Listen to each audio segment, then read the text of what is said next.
This has been the goal from the very start. Going all the way back to April with stage 1 in China, everybody's had one eye on the target and the other eye on this prize, a ticket to Lausanne, Switzerland and the 2014 World Cup Finals.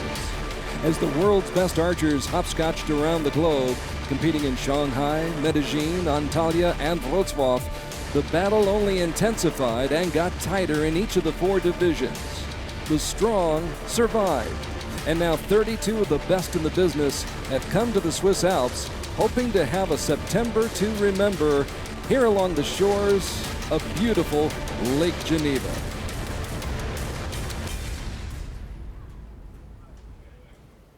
Wherever in the world you happen to be watching, bienvenue, dzień dobry, merhaba, hola, ni hao, buongiorno, konnichiwa, grüezi, privyet, shalom, guten tag, ciao, annyeonghaseyo, good day mates, and welcome to Lausanne, Switzerland, home of the International Olympic Committee and home once again, for the second time, to World Archery's World Cup Finals.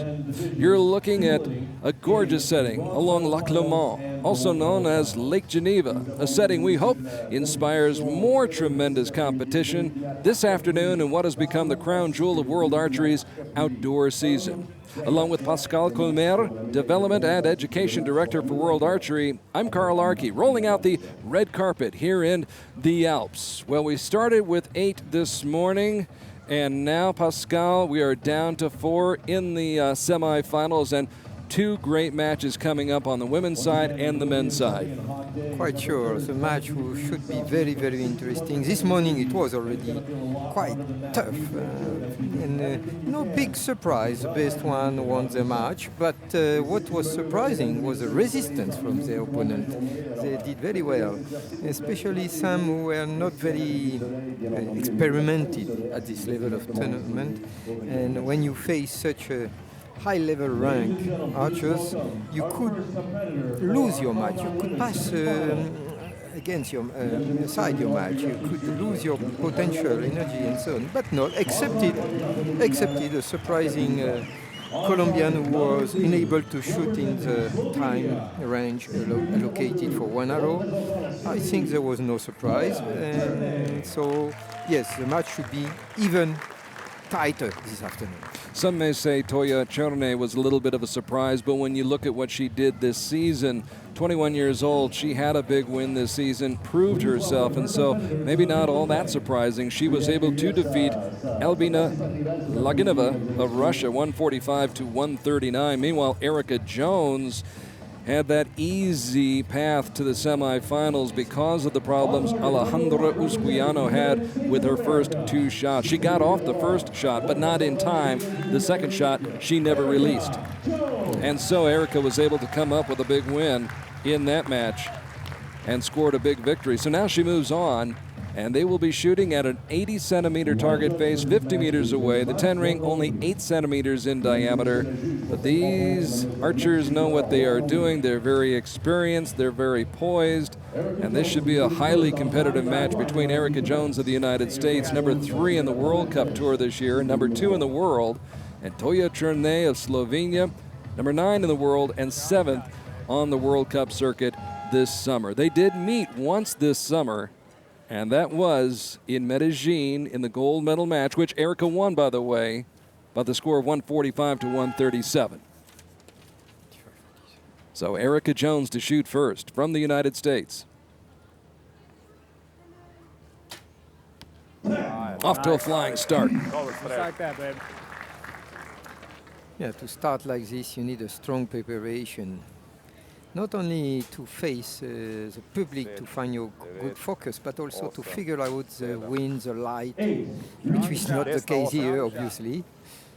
Nope. Toya Cherne disappointed. She winds up in the red zone and falls behind by 2 early on. Quite still. 6, 9. So good height, but a deviation on the right and like her opponent. So maybe the breeze is stronger than expected. Picking up slightly from this morning when the winds were calm. Again, you see. So I think it's a wind problem. They need some adaptation. They need to sight more promptly. It's difficult. The wind can be. You need a lot of experience to figure out. Nice. Oh, nice. How much the wind will drift. You need to hear the wind. You need to feel the strength of the wind on your skin. It's not always easy, especially here when you have a lot of surrounded tribes. And the difficulty, correct me if I'm wrong, Pascal, is the fact that on the shooting line, the wind may be different than it is 50 meters down range where the target face is. It happens quite often. Quite often we feel the wind from the left, but we see at the target pushing on the opposite side. Yeah, it happens. Here, I'm not sure. Not sure. All in all, though, outstanding weather conditions for the semifinals, and then the gold medal and bronze medal matches yet to come this afternoon. Right now in the semifinals, Erica Jones and Toya Chernay, soon to be followed by Sarah Lopez and Natalia Abdieva. Here in Lausanne this summer was not very nice. We shot very often with bad weather, but finally today it's quite okay. A little breeze, but the gods knew that the World Cup finals were coming and have provided outstanding weather in this beautiful, beautiful part of the world. Toya Chernay. In all match, the archer with lower score start first. Again. Out in the red rings, a 7. Again in the red zone. The follow through was very short. That means she didn't maintain a focus until the end of the propelling phase of the arrow. On the line, that'll count as a 10 for Erica Jones. So Erica building a 5-point lead early on. And Chernay backed into a corner right now and really in trouble as she shoots an 8. Ah, finally. It's happened very often. Archers are very reluctant to move the side because it was good. They were doing well at the practice, but sometimes on the official range is different, so they have to react more promptly. No need for Erica to move her sight. She is dead on with her first 2 shots. Leads by 7, finally. but there's Toya. Toya tacks on a 10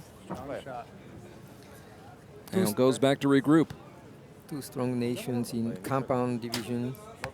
USA, Slovenia.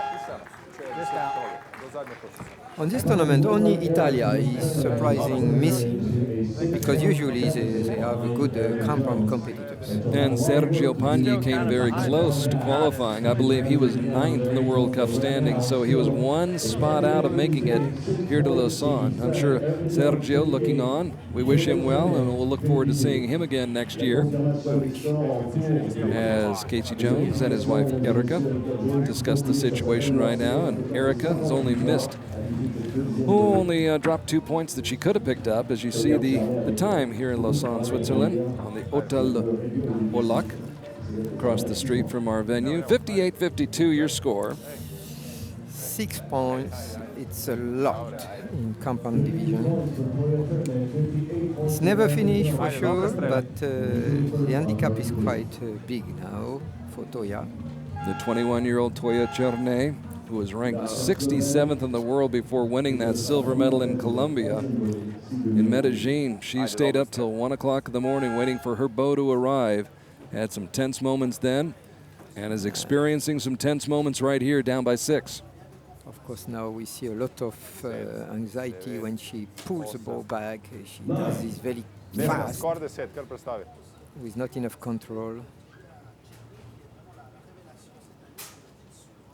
While here, all is quiet down.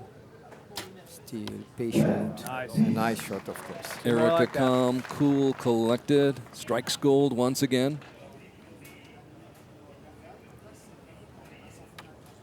Oh, little move. Okay, better. Chernay trailing by 7 now. Long, too long.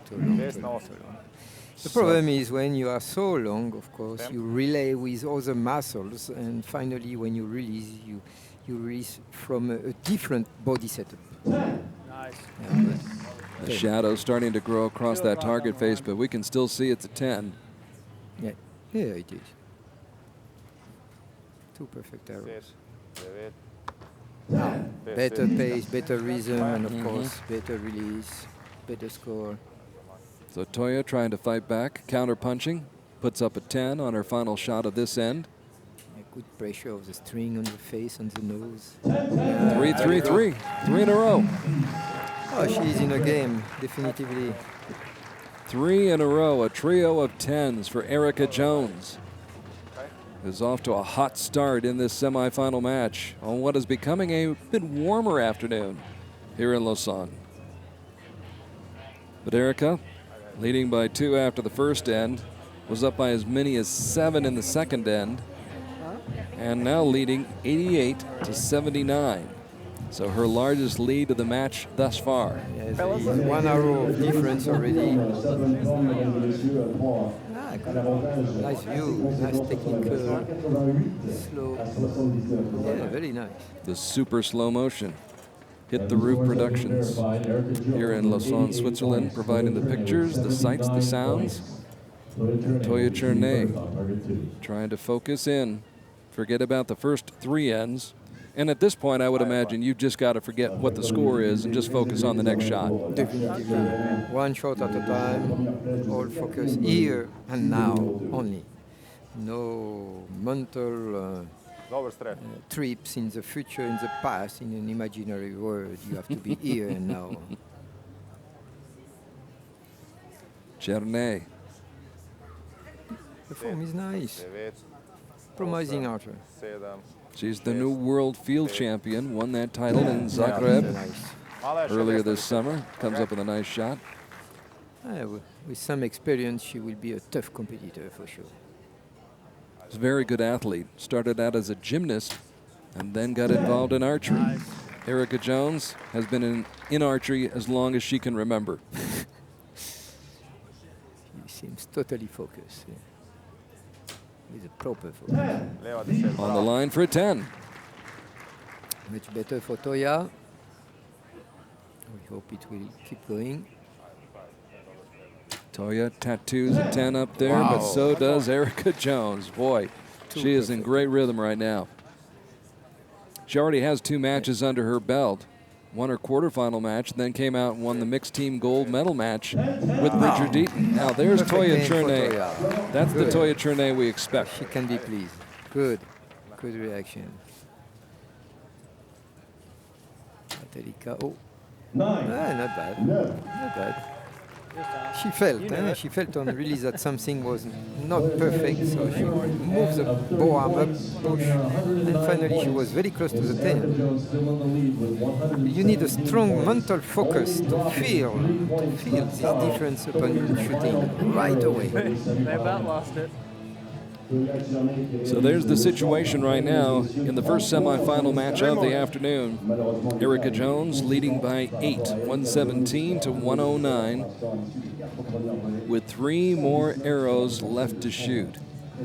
Erica lost in the quarterfinals in Shanghai to Choi Bo Min, picked up 12 points though and took home a team gold medal, then won the individual gold medal in Medellin, got shut out in Antalya, and then lost in the 1/8 round in Wrocław, but still managed to pick up 5 more points, helping her qualify for the World Cup Finals, where she is now facing Toya Chernay.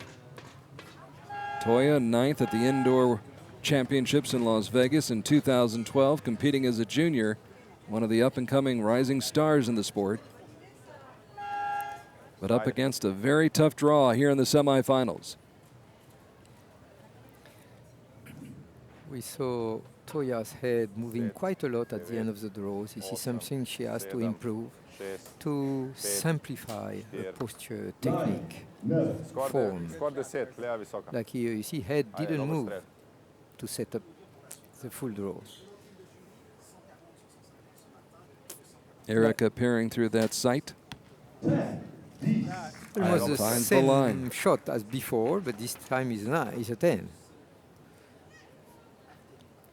It happens when upon release the sight is a bit low, the archer release, moving the bow-arm up to compensate. Meanwhile, Toya Cherney a little bit high. They'll put an asterisk by it. Could be a 10. That is definitely on the line to 10.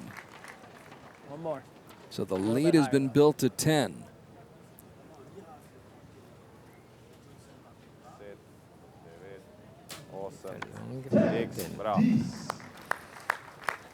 So possibly a pair of 10s for the Slovenian archer, who fell behind Erica Jones early on, and Erica's been piling it on. A 9 right there, but plenty of margin to work with. And there it is. No problems for Erica Jones. No, her score is quite high. There was a few things to do for Toya because Erika didn't open the door. No mistakes. Very good shot. She Big can do hug this. from husband Casey, and Toya will live to fight another day.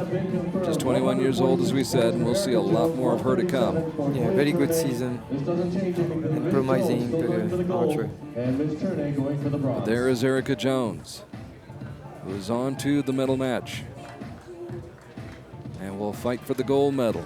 The question is, whom will she face in that gold medal match? We will find out shortly, as Sarah Lopez and Natalia Avdieva from Russia will go head-to-head in just a moment. But this one-sided affair started out that way as Erica took a 2-point lead in the first end, went up by 7 points in the second end, led by 11 after the third end, 8 after the fourth end, and wins going away against Toya Cherney from Slovenia. Yeah, Toya was too long to find the proper sighting, and she has lost too many points over the two first ends. It was difficult to come back, especially with Erika, who didn't open the door and was in a zone, totally focused. 3 8s and a 7 for Toya Cherney in a match of this magnitude. Yeah. Can't afford to shoot those. No, no way. So we move on to the next semifinal match in the women's compound division, and that is Natalia Avdieva from the Russian Federation. Ranked 7th in the world and 4th in the World Cup rankings, 26 years old. Joined the national team in 2009. And an excellent record in match play this year. So Natalia Avdieva, who survived her quarterfinal matchup this morning with Linda Ochoa from Mexico, winning by 1 point, 145 to 144. Now she'll take on Colombia's Sarah Lopez, number 1 in the world, number 1 on the World Cup Tour, 19 years old. Exploded on the World Cup scene last summer in Antalya, Turkey, winning a gold medal at her first World Cup event. And she's been outstanding this summer. Has had some heartbreaks, has had some near misses, had to settle for silver in Shanghai and in Poland. In Shanghai, she had the equipment problem with the peep sight, missed her first 3 shots in the gold medal match against Choi Bo-min, so she settled for silver there. And then in Poland, had a lead but lost the lead, and then went to a shoot-off and lost to Cansu Joshkun, I should say, of Turkey. So she's still looking for that gold medal here this summer on the World Cup circuit. Sarah Lopez stepping up to the line. Sarah will be on target number 1. Natalia Avdieva, target number 2. Sarah shoots first. She used a 53-pound bow, while her opponent, Natalia, is using a 57-pound bow, which is very strong for a woman. But we can see this Russian athlete is very strong. 9. They open with 9s. I think they took experience from the previous match and anticipate the drift of the wind, because they shoot quite in line. 9. Both archers very intelligent. Very astute.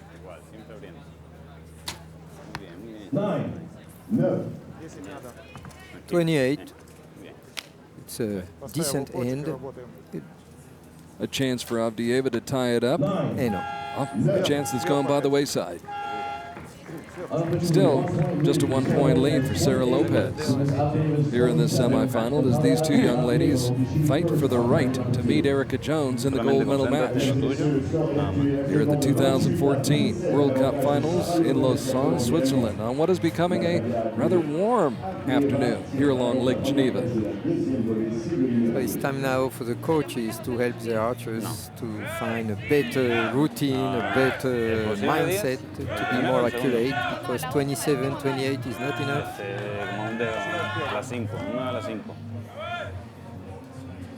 A 1-point edge right now for Sarah Lopez.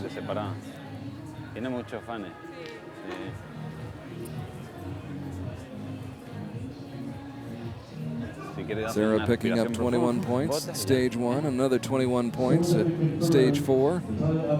Did not medal in Medellin, and in Antalya picked up only 5 points, losing to Fatima Al-Mashadani of Iraq in the 1/8 round.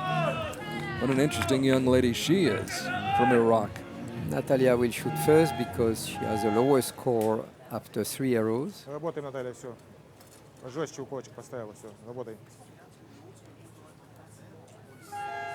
So Avdieva, 25 years old, moved up to 11th in the world rankings after winning her gold medal at stage 3, and Antalya starts off strong.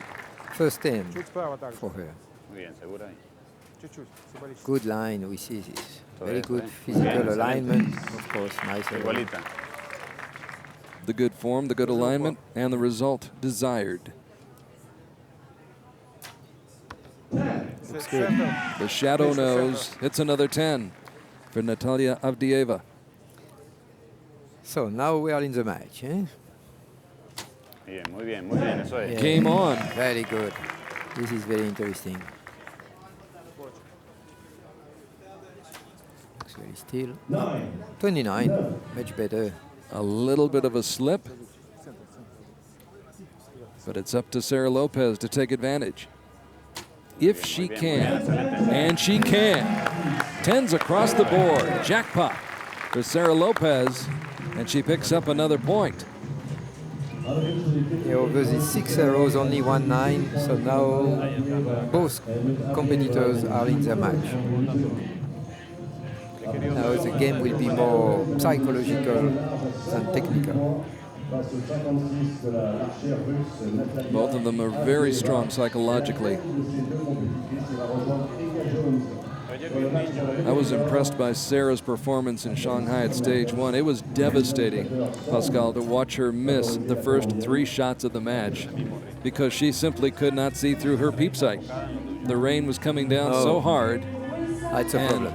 You could see the panic on her face, yet she regrouped, she gathered herself, and she came back and she shot well the rest of the match. Didn't win the match, but I was impressed by her composure. So she's not going to break under pressure, but neither is Natalia Avdieva. She came from behind to win her gold medal at Konyaaltı Beach in Antalya.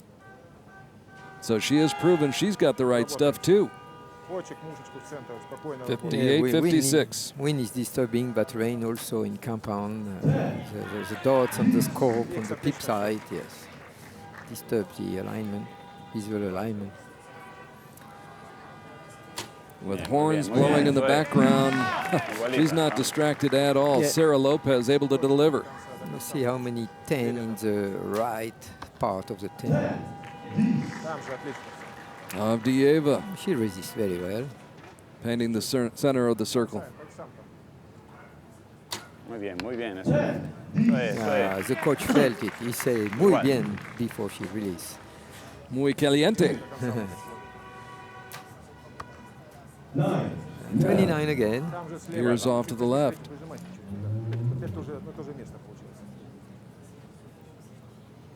Trying to build upon her lead. Yes, And she 30 does. again. Yeah, definitely. High five from Sarah Lopez to her coach. She's in a good place right now, feeling very good about her shooting, feeling good about herself, and she should be. She's up by 3 now, 88 to 85. Russia has a quite long tradition in compound, especially compound women. They produce several very good archers. Colombia is strong, definitively, because they are world champion by team.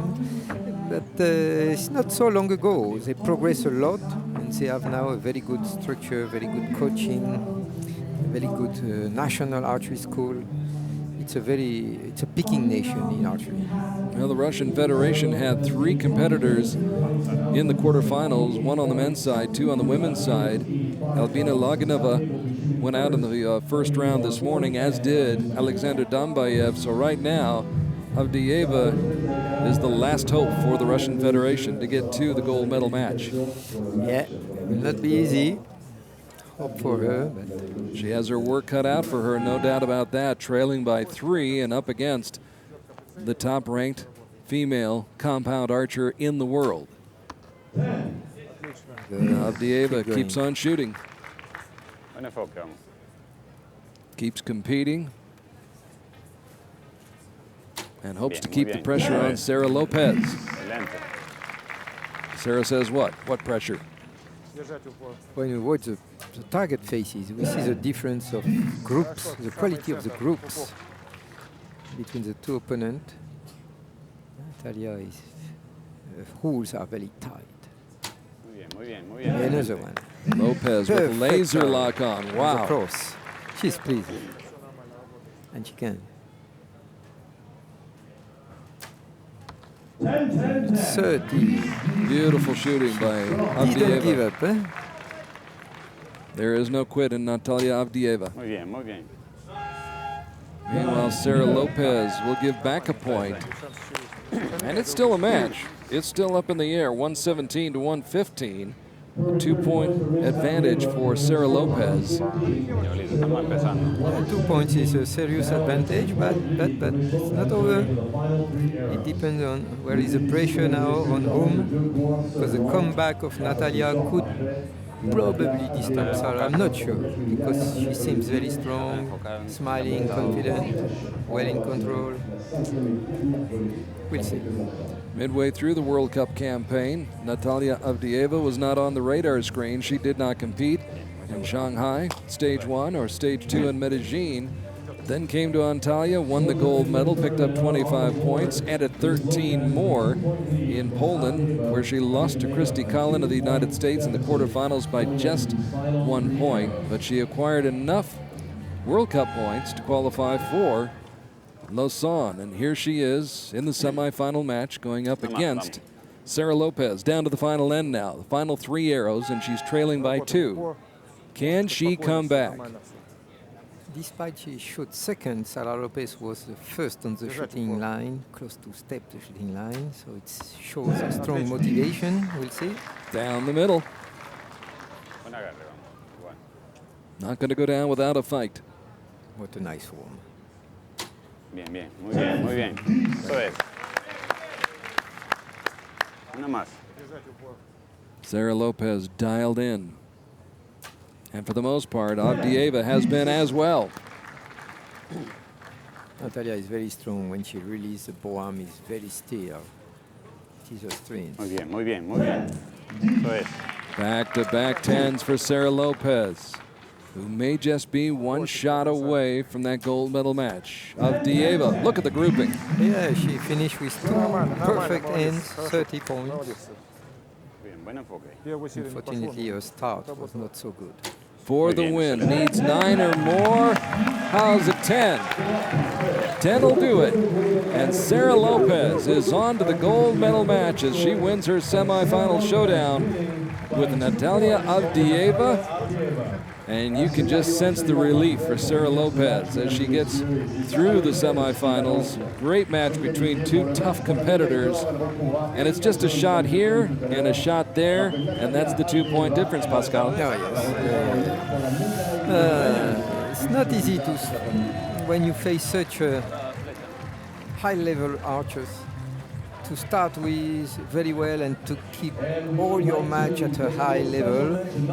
Natalia did finish very well, but unfortunately she took some time to find the proper efficiency, and she wasn't able to come back.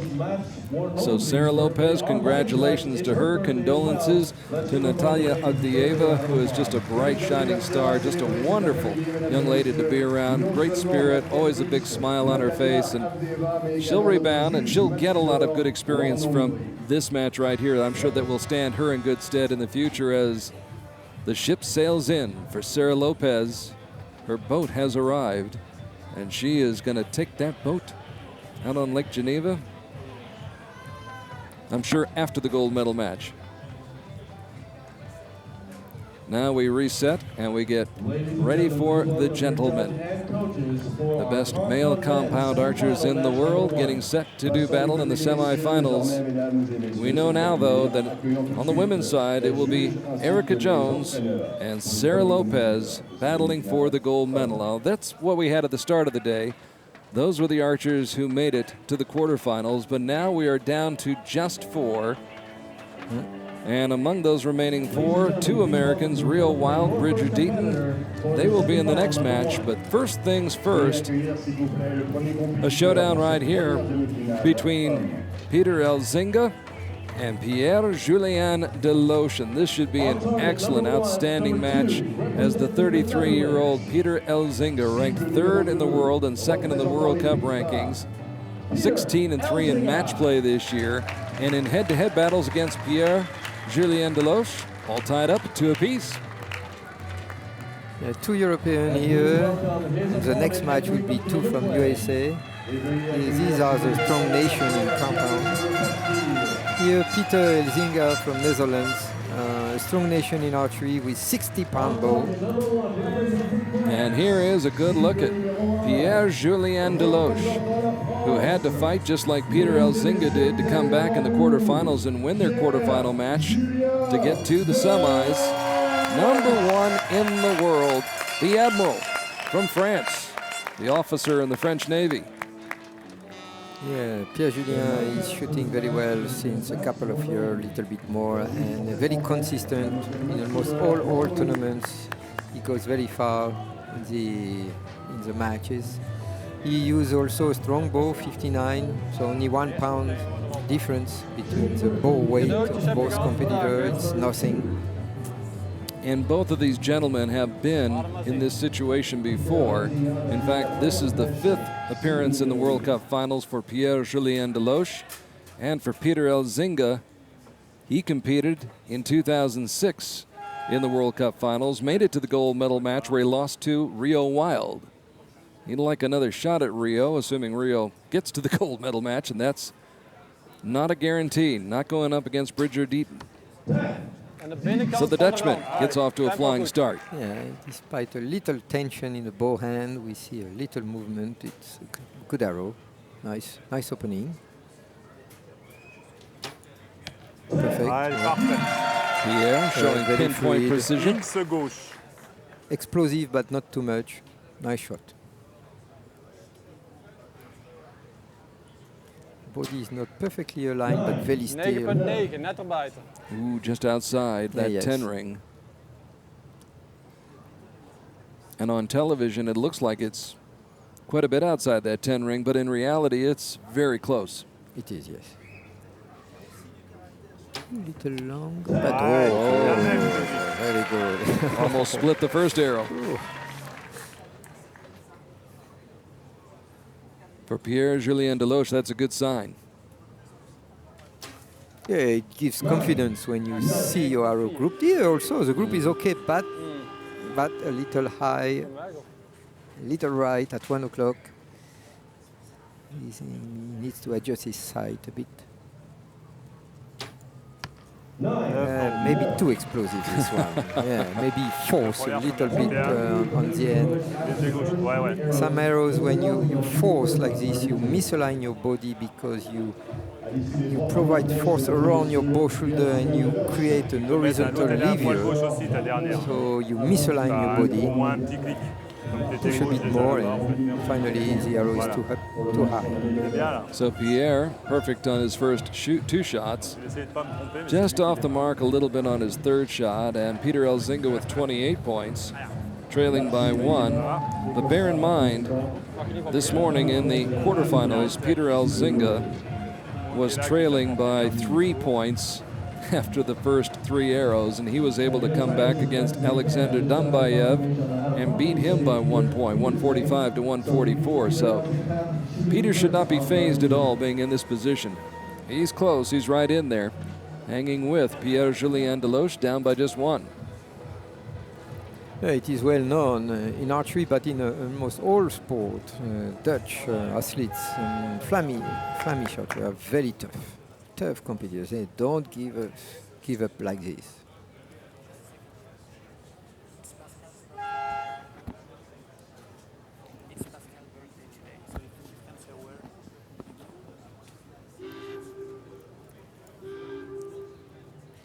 So he's using a kisser, you see on the lips, this small ball.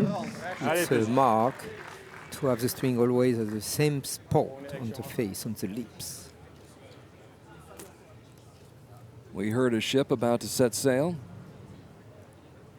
Wow, it's still here in Lausanne, and I think Pierre heard that ship also setting sail, and the almost in naval the officer. previous holes.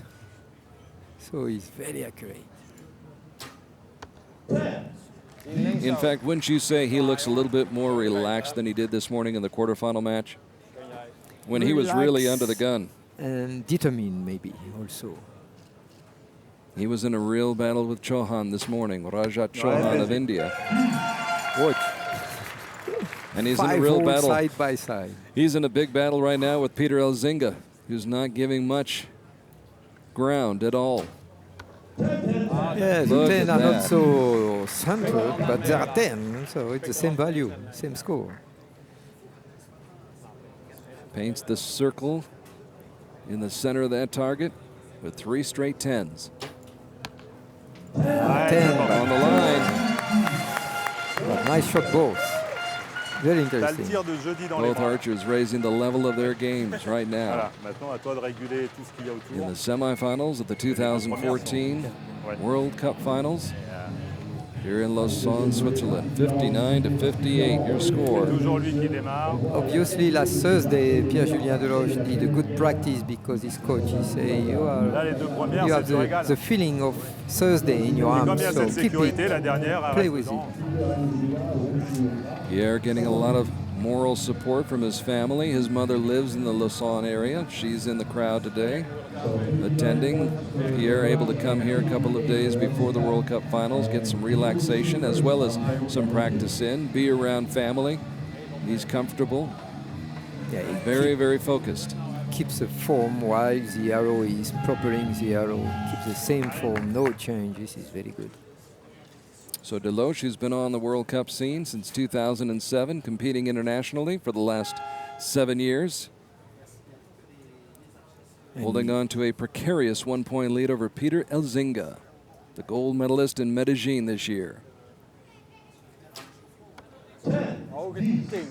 Peter looking for his second gold medal of the summer. Peter's 10 are not so in the middle, but they are 10. So They're effective. yes.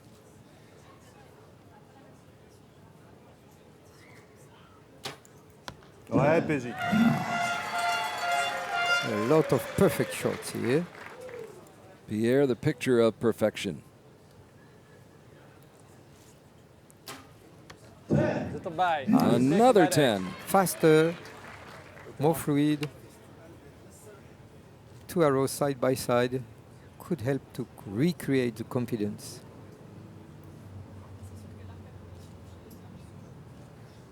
Be patient. Ouais, c'est bon. And the patience pays off.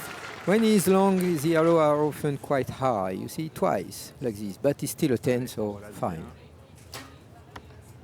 Faster, better group, a little high, maybe some sighting, and it's okay now. Looks like he caught the line. Yeah, I think so. Should be a 30. Ooh, a 9 by Pierre. Maybe, Yeah, he was surprised. He said, yeah, wait. So we could be tied, depending upon that third shot of that end for Peter Elzinga of the Netherlands. Peter putting it on the line, and now the judges will step in, and we'll have to wait for their call. In both sides, the coach are doing their best to help the archers to find the proper form, especially mindset, proper feeling, proper rhythm. So we await the decision of the judges to see if that is indeed a 10 for Peter Elzinga. The 9 by Pierre-Julien Deloche on his third shot of that end may have changed the complexion of this match. And we may be tied as they step up to the shooting line.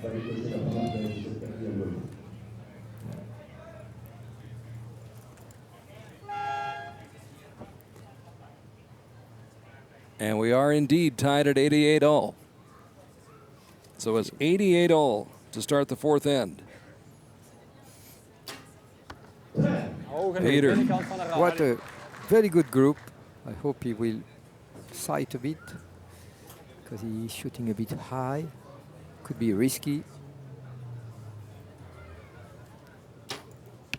Deloche needed to match. He does not. That's back-to-back 9s now. He was so accurate, and yeah, coach tell him, breathe, breathe. So Elzinga now in front by 1, but may have given it back if Pierre can shoot a 10. He lost his line when he was releasing. This is why he used the drift on the right. Pierre punches up another 10. And we're tied once again at 107. Good answer for sure, but he should keep a better line upon release.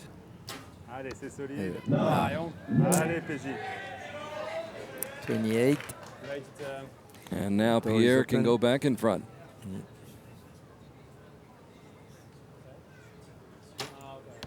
There it is.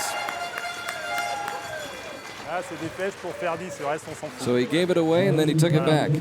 Yes, their group both were not so good. Why? Is it the tension? Is it the wind? It's not very windy. The weather is nice and it is quite protected, in fact. So I suppose it's probably the tension, the fear of winning or losing is possible. Those thoughts start to creep in. Obviously, this is why, because the coach gives a lot of recommendation on how to breathe, to relax. So certainly the coach felt the anxiety of the archers. So 117, 116 right now. Pierre-Julien Deloche, who's had the lead most of the way. Elzinga caught him and tied him up at 88 all after the 12th arrow. They were tied at 107 in the fourth end, but the 2 9s by Peter Elzinga on his last 2 shots of that fourth end opened the door for Pierre-Julien Deloche to come back and regain the lead, and he's got the 1-point advantage with 3 shots to shoot. Sings another one in there. Have you seen there is no hole in the left low and low part? Low left, no hole. All these holes are high right. It's a shame. Pierre puts down another 10. I think this is mainly the big difference. One has a good sighting, the other one not yet. But Pierre-Julien did several perfect shots, well centered, but some mistakes. Still high. Heading down the wire, it is neck and neck.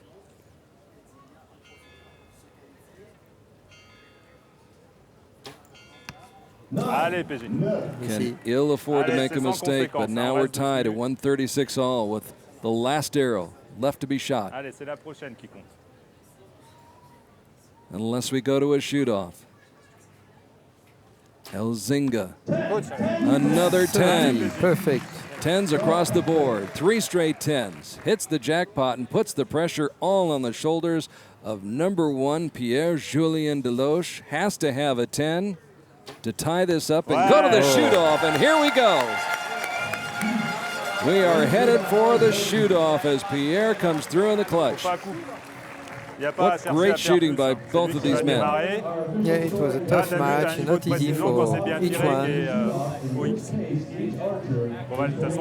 Pierre-Julien was very well accurate at the beginning and did some little mistakes. Not big, but since Peter has a lot of experience, he was very consistent despite a lack of accuracy, despite a sighting a bit high. So Peter Elzinga, when you're as good as he is, you get your name on your shoes. And Peter is that good. Peter Elzinga having an outstanding year. Started off slow, finished 33rd at stage 1 in Shanghai, then came up with the biggest win of his career outdoors, winning in Medellin at stage 2. Along the way, defeating Bridger Deaton and Rio Wild. Picked up 10 points in Antalya, 13 more in Wrocław. And now heading to the shoot-off against Pierre-Julien Deloche, the Admiral, who won the final stage in Wrocław, defeating Rio Wild after wins over Martin Damsbo. And ironically enough, in Wrocław, Pierre-Julien Deloche defeated Peter Elzinga. So Elzinga now in the rematch, trying to return the favor. Not from easy Poland. when you did the match ahead and finally you have to play the shoot-off. Sometimes you are a bit disappointed. We'll see what happens. Closest to the center will determine the outcome. One shot to do it. And a 9 for Peter Elzinga. Not what he had in mind. Not at all. Door wide open for Pierre-Julien Deloche. And the Admiral, I believe, is closer to the center of the target. They both shoot 9s, but that looks like the winner to me. Julien shot closer to the center. Normally it's okay for him. But both were low. And the decision goes to Pierre-Julien Deloche. The Admiral sails off with the victory in a shoot-off. He did most of the match ahead. It's quite logical. He showed a lot of accuracy, very, very accurate. He said, have you seen, he has shown, I was very stressed. It's been stressful all day for Pierre. He hasn't done anything the easy way. He had to come from behind in his quarterfinal match earlier today against Rajat Chauhan of India to win it 146 to 145. And here he has to go to a shoot-off against Peter Elzinga and finally wins it, as his 9 was the better 9, closer to the center of the target. So PJ moves on and advances and goes to the gold medal match this afternoon, and will now step back and wait to see whom he shall be facing in that men's gold medal match. If you're just joining us, it will be Erica Jones and Sarah Lopez in the women's gold medal affair. But right now we get set for the second semifinal match, and this is an all-American affair, as Rio Wild will face Bridger Deaton, his teammate from the United States. But before we go on to that match, congratulations to Peter Elzinga on an outstanding season and a great effort here in this match. Outstanding season for many years, I think. No, he deserves this notoriety he got. That means he's so regular for so many years, and he's a strong fighter. He never gives up until the last arrow. He was able to come back again, like this morning. Well, he didn't win the shoot-off because Pierre-Julien Deloche was very good today. Peter Elzinga was in the bronze medal match in Tokyo at the World Cup Finals 2 years ago. Made it to the gold medal match 2006 in Mexico. Peter Elzinga, one of the best in the business. But now we'll step aside and we'll watch, as we all will, as Bridger Deaton of the United States. Excellent match play record this year, 15-5 and 1-0 in his only head-to-head matchup with his teammate Rio Wild. So this will be interesting. The All-American matchup right here. Rio Wild and Bridger Deaton. Bridger Deaton defeating Rio in the quarterfinals in Shanghai at stage 1 by the score of 148 to 146. That was the event that Bridger won 3 medals, a gold, a silver, and a bronze. Now, here is the Wild Man, the Badger, Rio Wild, 40 years old, and ranked 2nd in the world in the World Cup rankings, number 1. And Rio out for gold, taking on a young man half of his age. Both with uses quite the same equipment, same bow weight, 59 pounds, same brand. And, but the styles are quite different, you will see. Bridger is has quite a classical form, quite straight, well aligned, and so.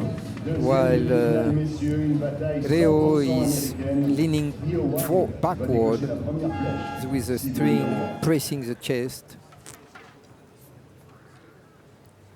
So they straddle that shooting line. Rio will be on target 1. Bridger Deaton on target number 2. The U.S. assured of getting someone into that gold medal match. Question is, whom shall it be? Oh, what a start for Rio Wild. That sends a statement. Difficult to do better. Bridger Deaton.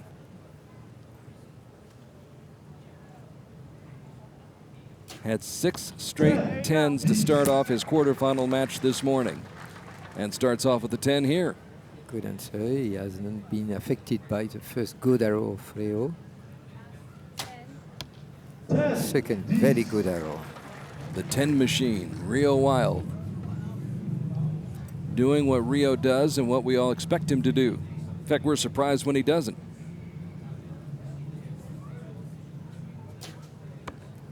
Deaton just outside that 10 ring. Just barely. Almost caught the line. 10, 9. When you have an opponent like Rio, it's difficult because he can shoot a perfect score. So already 1 point lost for Bridger. It's a handicap. Now he has to shoot perfectly, all the way through. The 2 9s give Rio a 2-point lead. Rio Wild, as you said, he can run the table. He can run the table and shoot a score of 150. He's done it many, many times. Giving 2 points from the first end, it's not a good start, definitely. By the way, while we have a moment right here, we want to congratulate you and wish you a very happy birthday. Okay, thank you. 29 years old. You look great for your age, 29. You forgot the tax. Well, when you reach my age, you forget the tax. You don't add that on. No, it's great to be working with you. A pleasure. Pascal Colmer from World Archery, the Director of Development and Education for World Archery, working in all parts of the world, helping to develop and grow our sport. With pleasure, and I'm very pleased with what is happening, especially with Latin America. We see different nations, Mexico, Colombia, very strong. And starting to see some movement in Africa and some other Latin American countries. Yeah, we work all over the world, and archery is progressing all over the world. So come back to the match with a perfect shot here. What's that? X marks the spot. Touching the cross. Bridger Deaton down, but definitely not out. 9. You just have to keep shooting the best shots you possibly can and hope you catch a break from Rio. Although Rio doesn't seem inclined to hand out many breaks. Strong shot. There you go. What shooting by Bridger Deaton. Fluid, good pace. So Rio, 10. with a strong 9, pressure of the string 8. on the face, Oh my gosh, look at side that. by side, gives a lot of confidence. Can you do it any better than that? Difficult, huh? Just the arrow inside the other one. 3 straight 10s for 30. Bridger. 30 points. Bridger trying to break back on Rio Wild. So we see the string pressing 10, on the chest. 9, 8. The body leaning 7. forward, backward, sorry. Nothing And but 30 X's. points also. Nothing but X's on his scorecard. 6 shots, 6 tens, 2 perfect ends, 30 points in each one, and he's got the 2-point lead, 60 to 58. And I think that's where the challenge really comes in for somebody like Bridger Deaton right now, is to just really hang in there, keep shooting your best shots, Absolutely. and not get discouraged by the fact that you know you're up against a guy who may not miss. May not miss. May not miss, for sure. And the problem now is for him, as you say, to shoot, for Bridger, to shoot perfectly what happened before, to forget the past, to stay here and now on the arrow at hand, one and another one until the end. Can he do this? And even if he does this, we are not sure that Leo will not do also. Problem. The story is yet to be told. It's unfolding before our eyes here on the shores of Lake Geneva in beautiful Lausanne, Switzerland, where we have been blessed with abundant sunshine and warm weather and outstanding archery here at the World Cup Finals. Just one of the few shots by Bridger Deaton that's veered off target. The third 9. And now Leo. 9, 8, 7. His group is a bit low, but a lot of 10. All 10. 7 in a row. He doesn't sight, he's confident, he's pleased with what he's getting so far, and he can. Pleased because he's up by 3 after Bridger delivers another 10, gets back into the center ring. Can Rio ring up another one? 10, 9, 8, 7, 6. Oh, longer.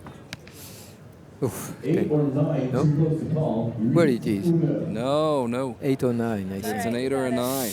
Yeah, he was longer. Usually he released at about 9, 10 when we hear the coach counting down, but here it was only 7. There you go. So the streak ends at 7 straight 10s. That provides a bit of an opening, a little bit of daylight for Bridger Deaton. And Bridger with a pair of 10s. Now it's 10, incumbent upon Rio to 9, come up with a 10 right here. 7. Forget about the streak. The run is over. Now he starts another run, perhaps, as he gets back into the 10 ring. So he recovers quite nicely after shooting that 8, possibly a 9, and looking through the monocular to see what happened. What happened? What I'd happened? like to know. Yeah. Well, nobody's perfect, right? No. Good looking. Lack of excess of confidence, I'm not sure. Because it was long. Usually when you are long, it's not an excess of confidence. It's because you think too much. So Bridger Deaton is either looking at a 1-point or 2-point deficit, and it's a 1-point deficit. That was an 8 by Rio Wild. So Rio Wild comes up with a score of 28 in that end. And Bridger Deaton has hope. He has life. He's only down by 1. The young man who won the silver medal at the Arizona Cup in Phoenix way back last spring, kind of got his outdoor season started, then really picked things up in Shanghai, picking up the 3 medals, a gold medal in team competition, a silver medal in mixed team, and then won the bronze medal on his own. Along the way, beating Rio Wild in the quarterfinals by 2 points. 2013, Bridger was on the men's team that won a silver medal at the Youth Championships in China. And he was a gold medalist at the 2012 Indoor Championships in Las Vegas. So despite his youth, he has a world of experience. And he's trying to put everything to good use right now as he attempts to come back against Rio Wild and get to the gold medal match. Down by 1, he starts off with a 10.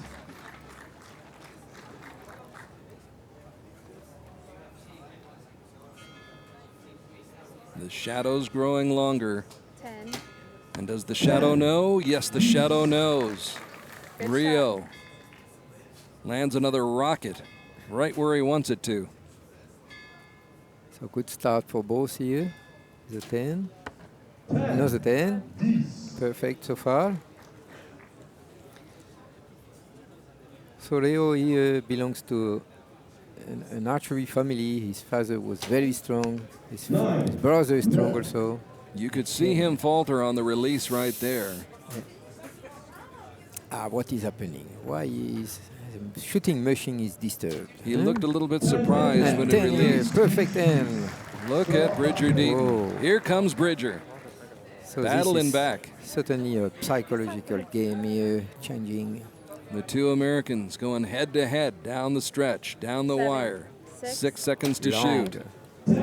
Rio Wild, 29, okay. We got it. dead center for Rio. So it is going to go down to the wire, Sorry, just finish it with the 30. just as the first semifinal match did. Pierre-Julien Deloche and Peter Elzinga going to the shoot-off, which Pierre was able to win with a 9 that was just a little bit better than Peter's. Here, the role of the coach is to help the archer to recover the proper mindset, the proper routine, the proper pace, proper rhythm. And it's not a technical issue. If the technique is not as it was, it's usually because something is not perfectly at the proper place in the head, between ears. Les joueurs de corps des Alpes, pardon, le cap et d'Alpes de la ville de Crissier et leur lanceur de drapeau, donc restez avec nous. Bridger Deaton trying to keep a clear mind. Rio Wild trying to relax as well. Rio started off the match with 7 straight 10s. Scored a 9 in the third end. Picked up another 9 in the fourth end. And it's a 1-point difference right now, 118 to 117. So very stable, very still. Good pressure of the string on the face. Nice. It had actually been a 2-point lead for Rio after 3 ends, but now after 4 ends, it's a 1-point advantage. Bridger throws down the gauntlet. 10, 9. Good pace. Rio's close. 9. It's a 9, just outside that line. And we are tied at 127 all. Or so it would appear. Yeah, follow through was short, but it's a nice arrow, 10. Deaton delivers. Now the pressure on Rio Wild to match him. 10, 9. Rio Same. off the mark again, and the lead is now in the hands of Bridger Deaton. 2 9s by Rio Wild, while Bridger Deaton finishes off with a run of the board. 10s across the board on that final end. And it is over. Bridger Deaton has won it. Even the 10 by Rio Wild could not bring him the victory. And now we're going to wait. I think, and you believe, I think also as well, Pascal, that that's outside.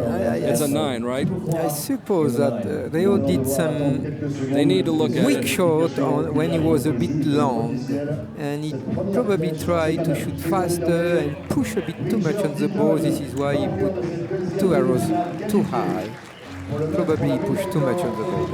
No win or lose. Sherry's there for him. Gets a nice hug and a kiss from his wife.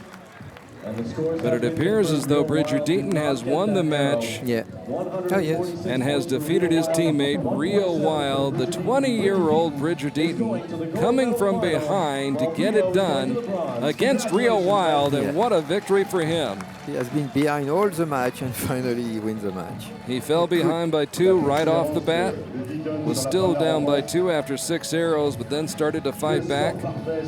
Got back within 1 after 3, or back within 2. Stayed within 2, I should say, after 3 ends. Then the fourth end, he closed the lead down to 1 at 118 to 117.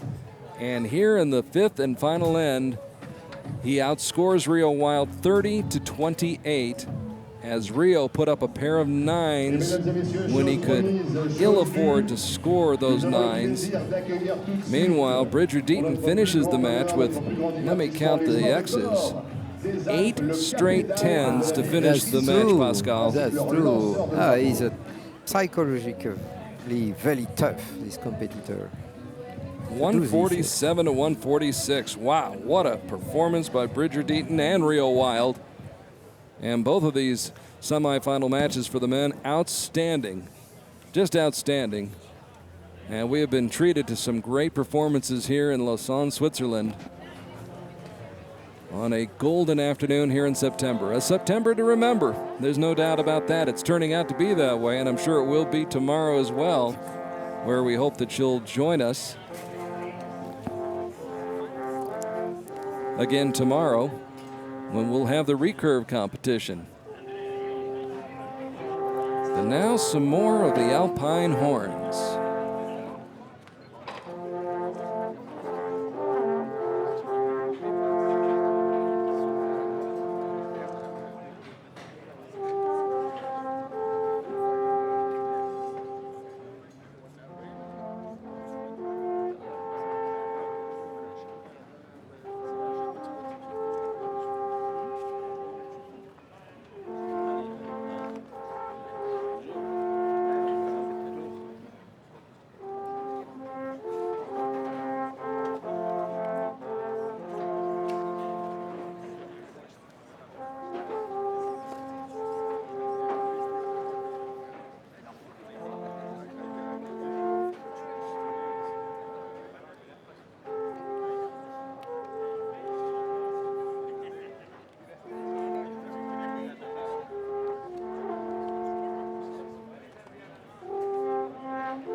Enjoying a bit of the Swiss culture with the Alpine horns here on the playing field in Lausanne, Switzerland. Welcome back to the 2014 World Cup Finals, World Archery, bringing it to you live on Archery TV along with Pascal. I am Carl Archie, and we hope you're enjoying our live coverage as we now reset and get ready for the medal matches. If you're just joining us, in the women's semifinals, Erica Jones defeated Toya Chernay 146 to 137. Not a lot of drama in that match. There was some in the other match between Sarah Lopez and Natalia Avdieva, but Sarah Lopez came out on top 147 to 145. The real suspense and real drama was in the men's semifinal matches, where Pierre-Julien Deloche, ranked number 1 in the world, had to come from behind against Peter Elzinga. Actually had the lead on Peter Elzinga. Peter came from behind, tied it up at 107 all. And then it went into a shoot-off that Pierre-Julien Deloche was able to capture and win. Meanwhile, Bridger Deaton fell behind by 2 early in his match with Rio Wild, but was able to come back against Rio and win it 147 to 146. So now back to the ladies, and it is the bronze medal match. Toya Chernay from Slovenia out to face Natalia Avdieva of the Russian Federation. Good look at Toya Chernay. Toya, the 21-year-old from Slovenia, ranked 7th on the World Cup circuit, 9th in the world. Has gone up against archers such as Choi Bo-min, Linda Ochoa, Alejandro Usquiano, Erica Jones earlier today. Now here's Natalia Avdieva. Avdieva, the gold medalist in Antalya, picking up 25 points there. She came here to Lausanne 7th in the world and 4th in the World Cup rankings, 25 years old. So a 25-year-old against a 21-year-old archer. 2 of the younger archers out there, but both very experienced, very talented, good athletes. And they will go for the bronze medal right now. Good luck. Yeah, probably a match between two future champions because they start very well this World Cup final. Two different schools, but strong school in on the women compound division. Russia is used to be among on the podium of all World Championship almost. 10 на 10. Natalia puts a stamp on it. Slovenia is a strong nation in compound, men, women. 9 на 12. And that one drifted just a little bit high. Спокойно работаем. Всё. So immediately, Natalia Avdieva with the lead. Perfect so far, 20. And back to Toya Chernay. The alignment is almost perfect, but there is a lack. The string elbow should be more back. In this case, when you are not perfectly aligned, you can drift a bit left, right. 9. All arrows in the same vertical. Чуть лево еще сделай. She has found the good, but nevertheless, she side up and she adjusts. Very good. Set. 9. The shot to try to get within one of Natalia Avdieva. Much better shot. And that's what Toya Chernay is able to come up with. Good shooting, good clutch shooting, tough shooting by Toya Chernay. So Toya only down by 1. 28 for Toya Chernay, 29 for Natalia Avdieva. A good look at the Russian archer. As we mentioned before, 3 competitors from the Russian Federation coming to Lausanne for the World Cup final. But Natalia Avdieva, the last Russian archer standing, in the bronze medal match right now, and leading by 1 after the first 3 ends. Or excuse me, the first end, I should say, the first 3 arrows. We have seen different coaching assistants. The Russians don't touch each other so much, while the Slovenian is very close, very friendly with the archer. Держи упорчик. Упорчик, держи, чтобы. So 2 10s and a 9 for Avdieva in that first end, 2 9s and a 10 for Toya Chernay. Set. 9. Good shoulders Bravo, setting. desetka. Leva je na črto. Caught that line. Malo še daš levo, popraviš. Puts up 10 Bravo, points, zdaj imamo. Ajde. as does Avdieva. Well, when she releases, nothing move, all stay straight, well aligned. She's very strong, this Russian competitor. 10, 9, 8. No, desetka. drži. Chernay Bravo, catching the bravo, line dobro, again. Ajde. Probably 10. Упор. Забываем, работаем. You see, upon release, nothing Yeah, move, no, all stay in line, very Ajde. good. Very solid, very strong. Oh, yes. And all business right now. As is Toya Chernay, who may be outside that U line. redu, u redu. Hoćeš strelati. Appears to be in the 9 ring. Perfect. 3 10s in this end for Avdieva, who now leads with a score of 59 to 56. In archery, we work a lot of strength development. Understand, when 2 archers have the same bow weight, if one uses 60% of the strength to handle the bow and the other one only 40% of the strength, the one who uses only 40% is more stable and more control. So this is why we work a lot of on strength. Not only endurance, but also the maximal strength, to use a small part of our potential to handle the ball. And here, of course, the competitors have 2 different physical mass.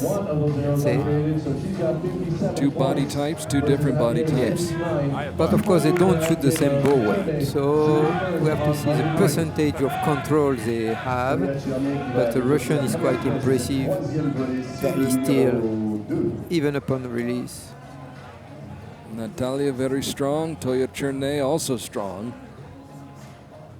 And right now, Natalia Avdieva on top in this match, leading 59. Actually, they'll make it a 2-point advantage. We thought it was 59-56, but they changed the score to 59-57. No, there was a line cutter. Good for her. It worked in favor of Toya Cherney. 10, 9, 8, 7, 6. Bravo, dobar stred, pa, So bravo. Toya. To je to. Ajde. Tattoos another 10 up there. Спокойно работай. Держать локоть. Natalia gives a point back. Право. Не перестаивай. So 1 point separating these two archers right now. 68-67. Avdieva with the lead. Dobro. And Toya Ajde, Cherney. dobar stred. Yeah, unfortunately, she loses se. a lot of. She loses the line. She didn't release in the arrow axis. This is why she drifted. And fortunately for Toya Cherney, Natalia Avdieva also shoots a 9. Good. So that's a little bit of a wash, and the lead remains at 1. It was an opportunity for Avdieva, obviously, to 9. bump that lead up to 2. Dobro, dobro. Door open again. Left open by the Slovenian archer. Can she take advantage now? Bow shoulder is well positioned, Ooh. but very low. Very low. The And just two arrows, two last arrows are low. So now it's a 1-point lead for May. So she is adjusting. Hopefully, it will work better. Нельзя стрелять. Rien n'est encore joué, mesdames et messieurs. Attention à Coach has a concern with the arrow. I don't know what happened. Après ce triple 9, il y a still anybody's match, 86-85. Avdieva with the lead after 9 arrows. How much does fatigue figure in at this point, Pascal? Because this is their 3rd match of the day. Third match of the day for sure, but it's not so many arrows unless they shoot too much at practice range. We don't know. The heat is not tiring because it's not so hot. They don't fight against the wind. Normally they should be able to handle 3 matches like this physically. Super slow motion, showing you the release. Fan seeking some shade here at Lausanne. At 86 points apiece out of 90. So Toya seems ready already.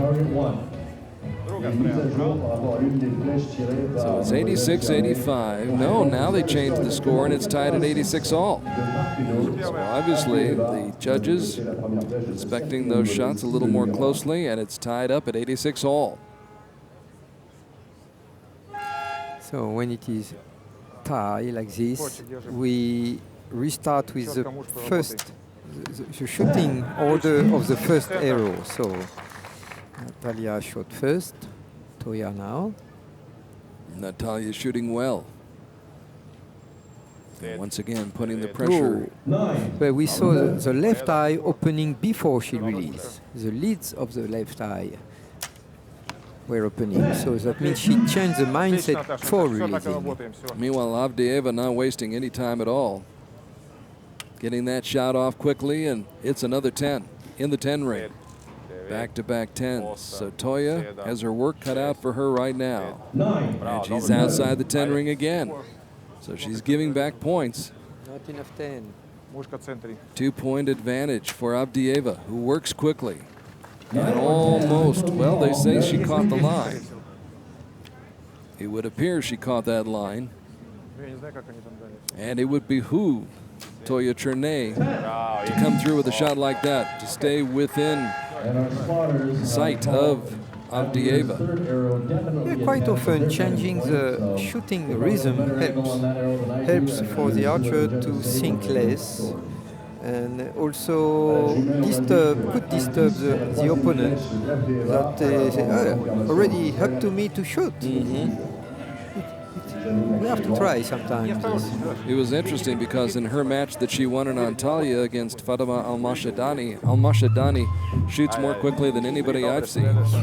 And she has a quick release, quick trigger finger, And even Avdieva, as quickly as she shot, she seemed surprised. But I think she got used to that faster pace. Absolutely, you understand very well. And now she's using it to her advantage as she goes up 116, 114. 2 points.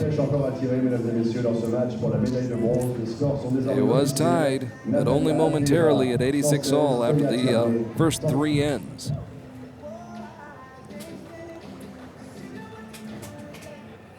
We see the focus of the archer, watching at the target, reducing the mind activity before going to the shooting line.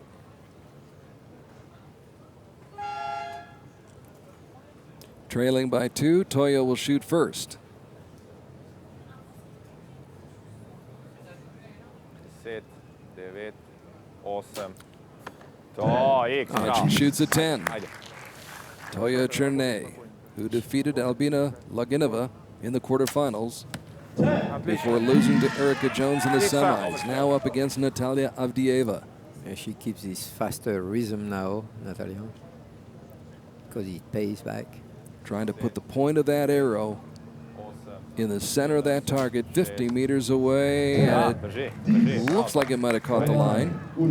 When you have an opponent who is long, it's good to shoot fast because it gives few rest to the opponent. Spent a lot of energy with long hold, so has a few time to recuperate. It's a good technique as long as you don't disturb your own shooting, of course. A 10 right here and then a 9 by Avdieva would make things interesting. Now there's the 10 that Toya had to have. 29. Avdieva apparently has put it away.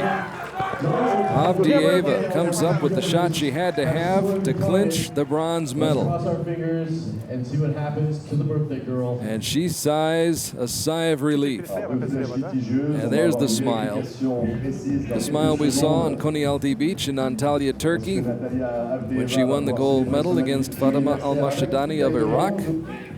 And here she bounces back after losing a very tight match to Sarah Lopez in the semifinals. She gets to the bronze medal match and she makes it pay off for her. As the pride of the Russian Federation, Natalia Avdieva, 25 years old, comes through with the win and gets the bronze medal, defeating Toya Chernay by the final score. It was close, 144 to 143. Very happy. We like to see this. Heartbreak for Toya Chernay, but ecstasy right now for Natalia Avdieva, who can look back at this 2014 outdoor season and be very proud of the way she's performed. Actually, the final score they give us now is 145 to 144. 2 perfect end for Natalia in this match, 1 perfect end for Toya. Maybe this is where the difference comes from. Some of the beautiful We are fortunate, sailing, definitively. oh, beautiful sailing craft that's here in the harbor alongside our venue here in Lausanne, Switzerland. Absolutely gorgeous place to come and visit, vacation, go to the Olympic Museum. So many things to see. Head up into the mountains, head out on Lake Geneva. A tremendous vacation spot, although these folks are here for business right now, and the business at hand is a gold medal that's at stake. Sarah Lopez and Erica Jones. And there is Erica Jones. And Erica out for the 4th time today. Recall, she was in the mixed team gold medal match, has won a mixed team gold medal, now going for her 2nd gold of the day. Looking back on her day so far, Erica Jones defeated Alejandra Usquiano in the quarterfinals this morning, then teamed up with Bridger Deaton to win the mixed team gold medal. Then in the semifinals this afternoon, earlier, she took on Toya Chernay and dispatched her by 9 points, 146 to 137. Got off to a fast start in that match. Sarah Lopez had a real battle with Natalia Avdieva, though. Avdieva hanging right with Sarah Lopez, and Sarah finally able to put her away 147-145 to get into this gold medal match. So here is Sarah Lopez. Last year, she went out in the quarterfinals in Paris at the hands of her teammate Alejandra Usquiano. Now she makes it to the gold medal match, and she will take on Erica Jones, 25 years old. Sarah just 19. But both of them with a world of talent. Erica with a little bit more experience. Yes, she started on national team in 2005, I think. Erica, almost 10 years, 9 years exactly.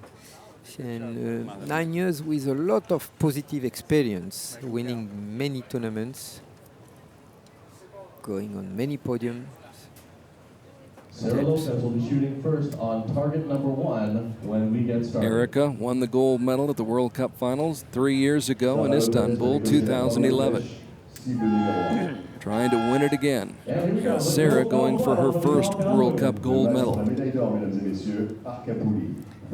Two different schools. In Colombia, they give more importance, of course, on technique and physique. In the US, probably on technique and mind. Psychology.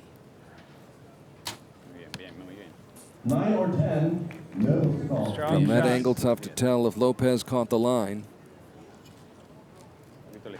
We see the perfect body alignment. See the string elbow totally behind the arrow. And a perfect result. No, segura. We see how still she is physically. Muy bien. Entonces, So Sarah Lopez, the 19-year-old who won her first gold medal in Antalya, Turkey a year ago on Konyaaltı Beach. 9. Sorry. Yeah, follow through was not here. That means she moves a bit of face upon release. bien, muy bien, muy bien. Eso es. Explosive, but she kept the line and got a good point. Some sharp shooting from Sarah Lopez, and it may be a 30. We'll have to wait and see what the judges rule. The best that Erica can hope for is a 29, and that's what she gets. Interesting match. Well started for both. No big mistake. 2 good shots for each. Maybe 3 for Sarah. Ironically, Sarah did not score all that well and perform all that well in her home country at stage 2, did not medal as she went out in the 1/16th round. And Colombia was very kind to Erica Jones. That's where she won her gold medal, as she defeated Albina Loginova and Toya Chernay. Toya in the gold medal match. That was, up until this point, the highlight of the outdoor season for Erica Jones. But this would put the capper on it for her. Perfect end for Sarah, 30 points. Only 1 point ahead. So they do give her 30 points. 29, they change.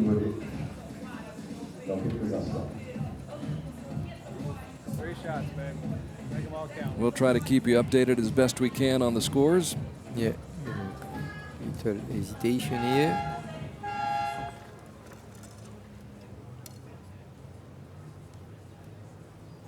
Vamos igual.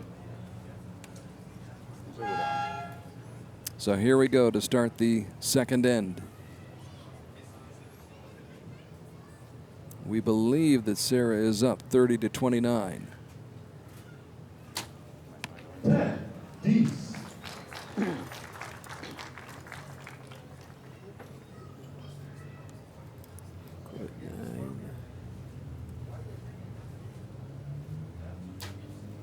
10. Wow.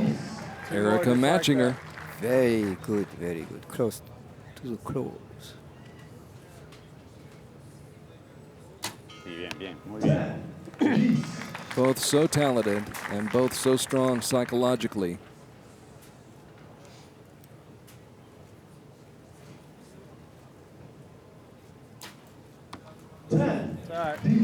And well aligned, eh? One more, Perfect, right in it's there. a perfect line. One a little high, one a little low, but well, no lateral deviation. Muy bien, muy bien. All even at 49 apiece. Sarah Lopez, 3 straight 10s. Can Erica Jones match that? 9. And while we're away, Erica gets the shot off, and it's not what she wanted. It's a 9. So there is the shot that ends up outside the 10 ring. Yeah, she's shooting a little right. You see, she has no hole yet on the left. Probably the coach should help her to realize this in sight. Touches the sight. So to try to straighten out the scoring, it was apparently tied at 29 after the first end. Then Sarah with 3 straight 10s goes ahead by 1 point, 59-58, as Erica falters, and Sarah was perfect in that end. So Sarah Lopez forging a lead after the first 6 arrows. Still a long way to go in this gold medal match here in Lausanne. C'est désormais officiel, 59-58, Erika Jones, la numéro 1 mondiale, a décoché la première place de cette Lopez with that big smile. Oh, she can. All the Colombian archers seem to be happy all the time. So we see the string here. The string is not exactly at the corner of the mouth like most of the compound archers. A bit forward. But this is a combination of length of the arms, face, shape, because she has a perfect alignment. Perfect alignment between arrows and the string forearm. Now there's an opportunity presented to Erica Jones. After that 9, we're tied at 68 all now. 9. And Erica can only answer with a 9. So the opportunity now goes back to Sarah Lopez. The 10 puts her back on top by 1. Ah, little left, both. So close, and yet so far. Still tied. 3 arrows, a little left, maybe a little change in the wind, in the breeze, which is very weak, but... Okay. 29 is a very nice shot. Erica drilling another 10. Lopez answers with a 10 of her own. And we remain tied after 9 arrows. Which is quite logical to what we see. They have different qualities, but finally they play at the same level so far. So there's the situation for Erica Jones, 87 points. Same holds true for Sarah Lopez. She has 87 points as well. By the way, next year we will be in Mexico City for the World Cup Finals. Looking forward to that. Mexico City hosting the World Cup Finals in 2015 and then the World Championships in 2017. Of course, the World Championships next year will be in Copenhagen. 87-87. It's confirmed, tie. All you could hope for and all you could expect from a gold medal match between 2 archers so talented and so evenly matched in terms of skill, in terms of the mental approach.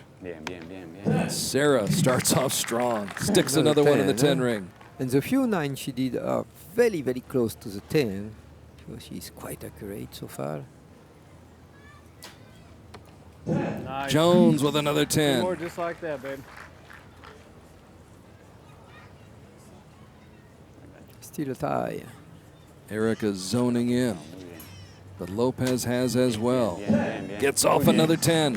Very close to the first one. This helps to strengthen the confidence.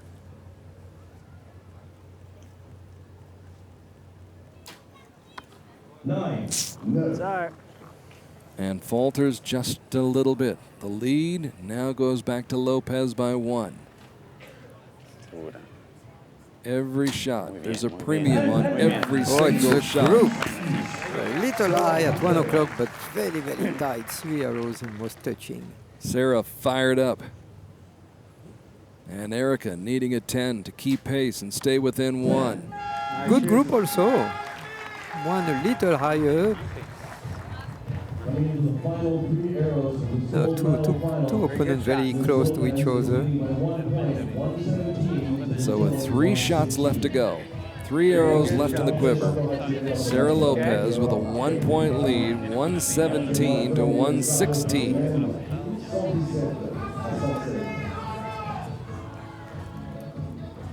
Obviously feeling very, very good right now, as is our crew, enjoying the sunshine here.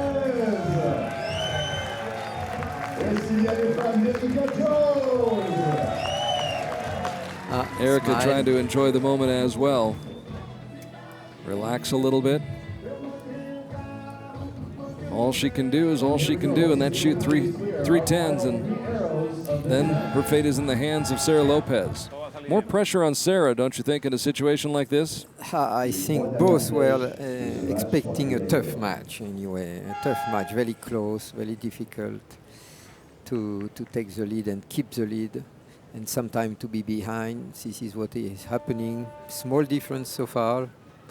We'll see. Good. Nice, nice. Erica had to have a 10. Like that. What we call a very good surprise release. She knew without any anticipation the shot goes. Bien, bien, bien. Good. bien. So Lopez with a 10. Very good. So far, Lopez is maybe more consistent when we watch the holes in the target faces. Nice. Back Here to we back. see One some more. holes quite far away, but anyway, when it's a 10, far or not far, it's a 10. Muy bien, muy bien, muy bien. Sarah Eso es, straight on. excelente, excelente, igual. Very nice face, target face. Down to what could be the final shot of the day in this gold medal match. Erica Jones trying to take care of her own business, and that 9 may have sealed her fate. Now all it takes is 9 to win it for Sarah Lopez. Here we see some misalignment upon the release with the string hand going Okay. up. And Sarah seals the deal. Seals the deal. Sarah Lopez wins the gold medal at the World Cup Finals. From what we saw on this match is quite logical, but it was difficult to figure out before, definitively. Her teammates and fans in the stands, Alejandra Usquiano among them, cheering on Sarah Lopez, who put on an outstanding performance today and had to, considering the caliber of the competition she was up against today in Erica Jones. And again, we've said it before, we'll say it again, it's just one shot that's just a little errant here and a shot that's off over there, and it's not much. But when you're going up against Sarah Lopez, who is so accurate, deadly accuracy, Sarah Lopez with the biggest win of her career right there. Right there, that's it. As exciting as her first win was in Antalya last year on the World Cup circuit, those are tears of joy that are being shed here in Lausanne, Switzerland. Emotion is going out. As well it should. If you can't enjoy this, What happened to me? Sarah Lopez, you know, she's got a couple of dogs and a cat back home. Her father gave her a Chihuahua after she won one of her first medals, and then she got a cat after breaking a world record in Medellin. So there may be another dog, another cat waiting at home for her by the time she gets back to Colombia. She loves animals and she loves archery. Bright, bright young woman going into medical school at some point, although I think the success that she's having in archery right now may delay her studies in the medical field. But she seems to be able to handle everything, going to school. We see the car bringing the arrows back. So congratulations, Sarah Lopez, the gold medalist at the World Cup Finals here in 2014. Erica Jones, the silver, and Natalia Avdieva, the bronze medal. Now we get set for the men. Final matches of the day, and what a day it's been. Just some great shooting, some great outstanding archery here on the shores of Lake Geneva. I imagine it's got to be a little toasty warm inside that suit. They're going to dial up the heat on these archers coming out right now for the bronze medal match, the men's bronze medal match. And here we go. Peter Elzinga from the Netherlands, who really gave Pierre-Julien Deloche a run for the money before falling in their semifinal match.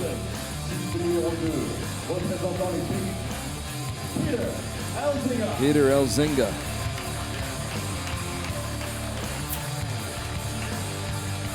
Took Pierre-Julien Deloche to the shoot-off. It was 146 all after the first 15 arrows, and then both shot 9s, Peter and Pierre.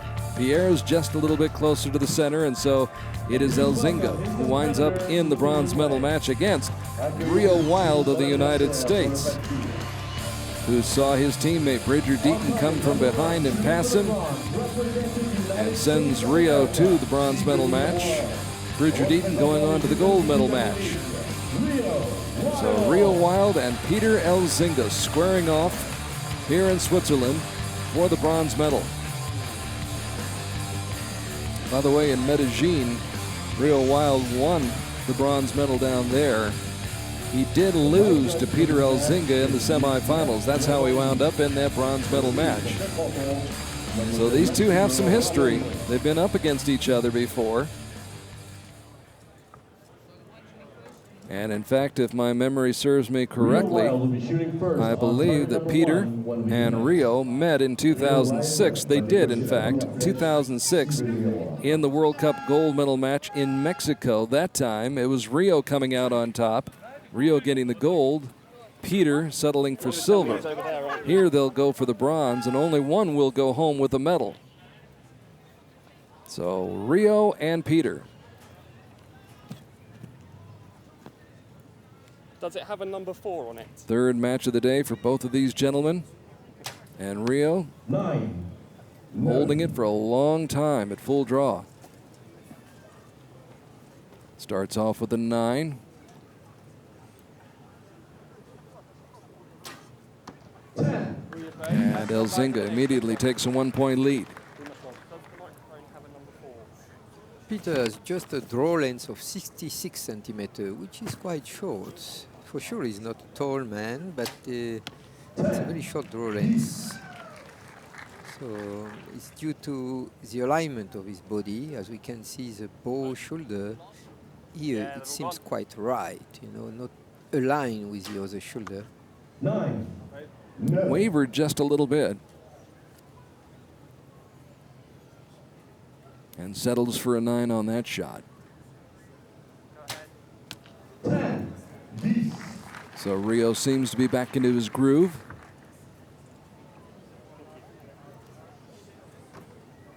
Yeah, we see here he's leaning his head towards the toes. That means he's reaching the string, which is not a good way to set up, properly set up the body. And of course, there is a lateral deviation.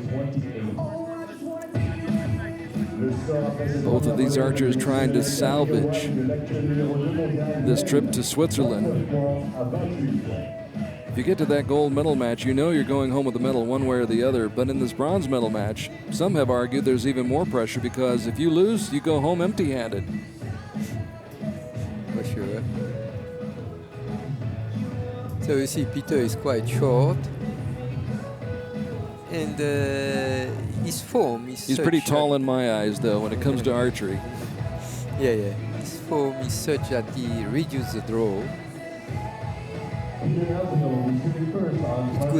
Good clearance, of course, for the string. But body alignment is not so good, but he compensates very well, technically and physically. Peter was in the bronze medal match 2 years in Tokyo, but he lost the bronze medal that time to Julio Ricardo Fierro of Mexico. Doesn't want to see that happen again today. But he'll have to beat Rio Wilde to grab that bronze medal away. Peter shot with a very good pace this arrow.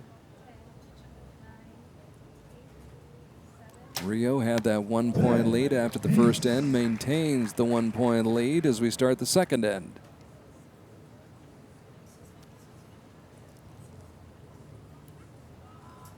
Peter should keep this good pace. Shame. Because if he can keep this good this speed, rhythm, fast rhythm, since Rio holds a long time, he will have short rest and can become tired. But can he? The Badger buckling down, now leading by 2, 49-47. Actually, this kind of rhythm he should keep. Peter putting another one back into the middle. Plenty of time for Rio Wild. 7. This is a thing at the corner of the mouth. Very nice. 10-10-10. Does it again. The 10 machine, Rio Wild. 20 years of international competition. Comes from that great family that you and I have talked about already today. Rio Wild, son of D. Wild. With several clean matches over the past. D, a great archer in his day. Still a great archer. I'll probably hear about that when I get back home. I'll be reminded of that. And Logan, of course. Terrific archer. In fact, it's fun to watch the two brothers compete against each other. Yeah, we saw this several times. It's nice. D, the father, was the first compound archer, first archer even in the world, winning the World Indoor and World Outdoor Champions the same year in '97. And now Rio Wild continuing on.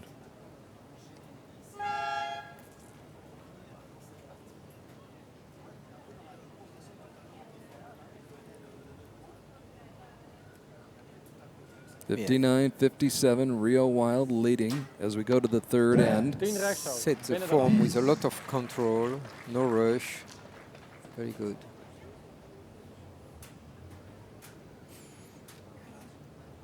Elzinga deep in thought right now as Rio draws it back, lets it fly, and gets what he wants. Bags another 10. Most of his 10 are well grouped, a little low in the 10, as he did in the previous match. Quick release by Elzinga. It's not so grouped, but they are 10. 10. And you can see what Pascal's been talking about, the lean by Rio Wild as he leans back on that shot. And that time It was a risk. He is grouping his arrow over the previous match and this match low, and if it is a little low, well, it's a 9.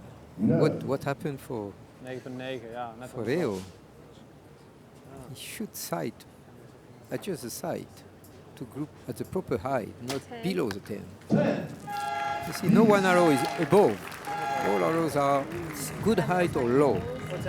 So the sight is not properly set. So after 9 arrows, 88 points posted by Rio Wild. This is what he said. When I release, I move my arm up to compensate because he felt the arrow going down. But it's not the way of doing. The way of doing is just to sight properly and release properly, not to compensate with a move upon release. Both of these archers having to shrug off the losses that they suffered in their semifinal matches, come back and get fired up again to compete for the bronze medal. Obviously some disappointment for both of them not being in that gold medal match, but coming out and competing hard here in the bronze medal match.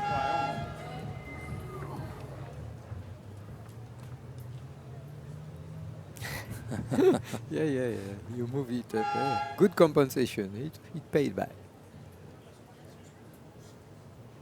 The strong man muscling it back in. 88-86. It shows that he was very focused here and now. He felt upon release that he was low. This is good. A good sign.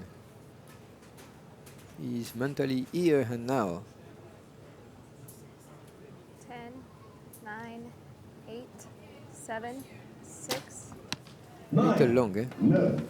Strays off into the 9 ring, wide to the right. Leaked outside just a little bit, so the lead is down to 1. Yeah, Leo's best shot are around 8 or 7 seconds, not 6. 6 is too long for him. 9 ou 10. Peters' second shot of this end drifts low. So a chance to go back up by 2. It's one too fast, one too slow, one too fast. Some adjustments are needed. And the lead stays at 1.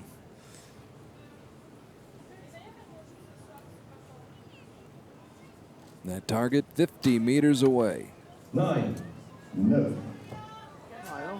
It's not enough grouped. There's a lack of accuracy. He can do better. He shows us he can do better. We see the string right at the corner of the mouse, which is quite typical in compound archery. Going for the 5. 2-point lead, and he gets it. Long, long, long. Why is so long? Maybe the mind is working too much. But it pays off for Real Wild. Comes up with a 10, goes back up by 2, 116 to 114. And so Real Wild with the advantage. He's led from the start. Led by 1 point after the first end, 2 points after the second end and the third end, and now the fourth end. Due to the excellent weather, with so few wind, we could have expected a better match between these two famous archers. The final chapter yet to be written right here. Of course, Rio had a 1-point lead over Bridger Deaton going to the 5th and final end of their semifinal match, only to see Bridger Deaton come back and win by 1. So, as I said, the final chapter is yet to be written. Has to be written, yes. We shall see what we shall see. Peter. Elzinga trying to keep hope alive. Setting up a bit fast, but okay. Stable. Good. Steady, yes. Good. Solid as a rock.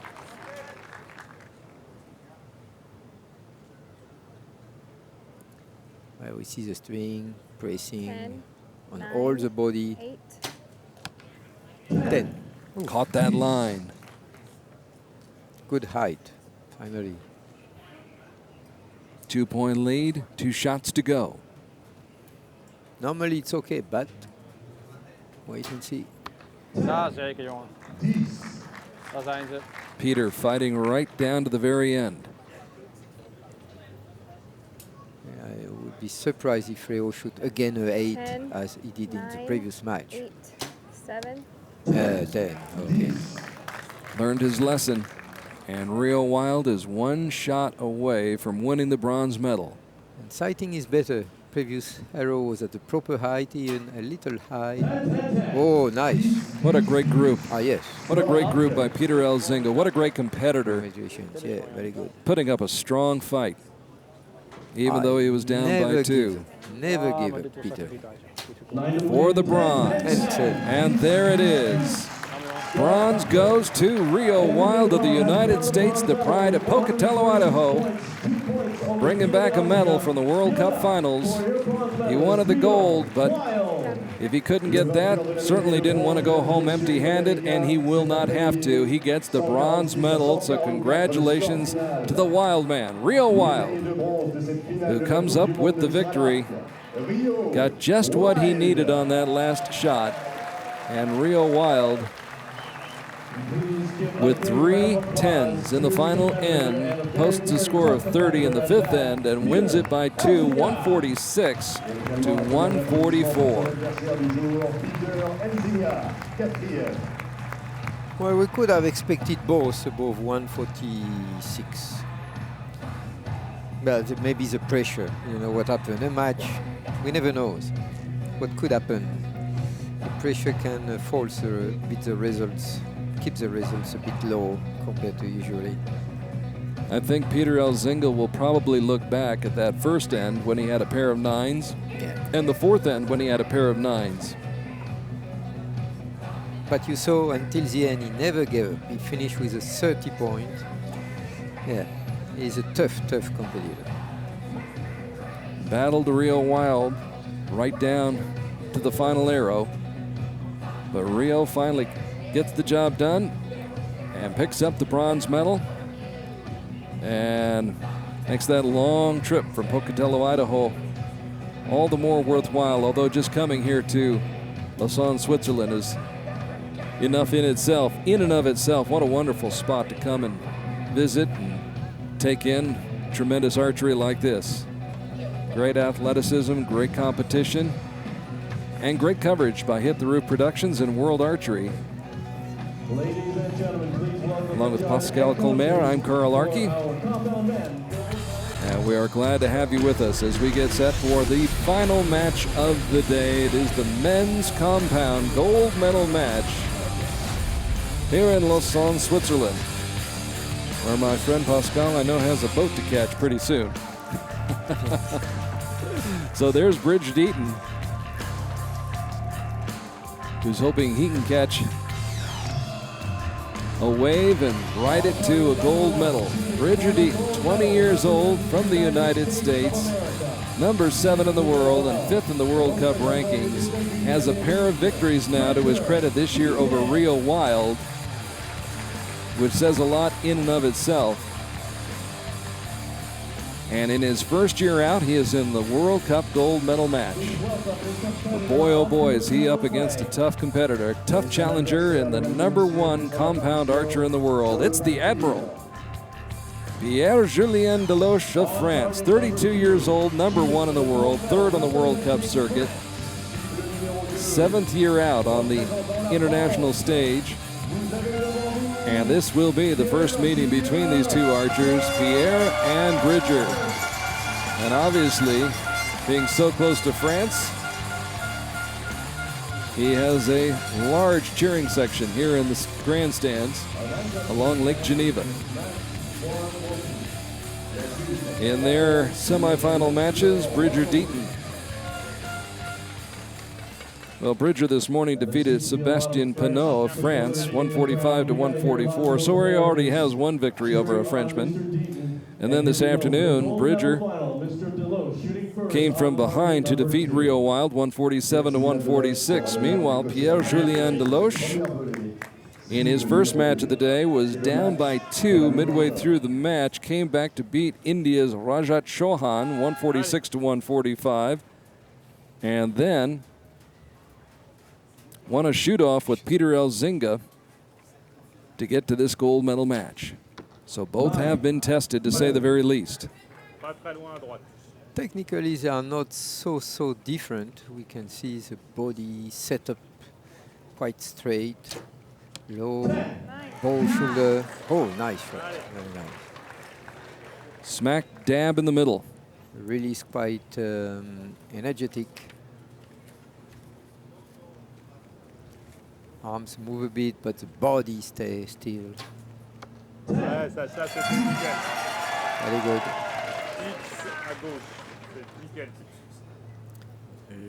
Not too much movement to reach the string, to anchor a little, but not too much. Quite similar. Draw length 29 inches for Pierre-Julien, 28 for the opponent, Bridger. So longer draw length than the previous match. You see the body move back when he releases. So he said almost move away from the screen. Pierre has not done it the easy way so far today. He's had challenges in both of his matches thus far. And right now he has got a real challenge facing him in Bridger Deaton. What a nice opening. To create the confidence, cannot do better. Nice group in that hand.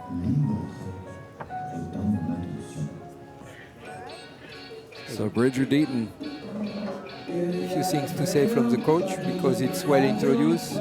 Just keep going, carry on. You're on fire, keep it up. Don't let that fire die down right now. Bridger Deaton is on a good run right now. He is on a hot streak, 3 straight 10s, and takes a 2-point lead, 30 to 28. Yes. Once again, though, remember, Pierre-Julien Deloche was down by 2 in his quarterfinal match. Came back to win. Won a shoot-off with Peter Elzinga. Very still, nothing move. Allez. Let the equipment do the work. So Pierre-Julien who is behind, is shooting first, of course. It's always like this. Ouais. Ça, c'était bien. Du reste, dans le A timing, salvo c'était from the French naval officer. bien. Allez, essaye. Back to Deaton. Wow, 4 arrows, well grouped. Bridger Deaton. Good alignment. Good look still, a bit slow maybe, a bit longer. 4, 3. Deloche Yeah, too long. with a 9. Allez, plus. This is a problem. When you are long, you want to force a bit on the ball, push too much, and when you push, you shoot up. Shoot high. 10. Deaton seemed to hold for a long time too. Didn't hurt him though. Yeah. Little right, but okay, still out of his group, but not so far. 5 straight 10s for Bridger Deaton, who now leads by 3. Whoa. And might lead by more after this next shot. And Yeah. he's drawing it back immediately. He's not waiting. He's in a rhythm. And he is feeling Second good. perfect end. 60 out of 60. Deaton feeling the rhythm all right. 6 straight 10s to start off this match.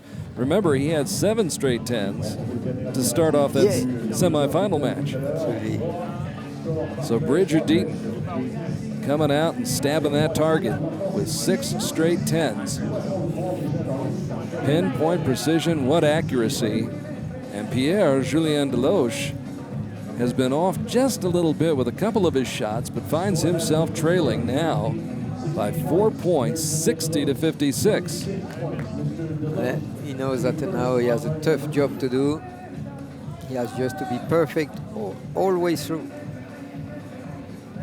Something akin to Hannibal crossing the Alps with those elephants. You got to go across the mountains. That's what Pierre-Julien Deloche has to do right now. He's got to scale the Alps to try to get back into this match. The question is, will Bridger Deaton let him back into this match?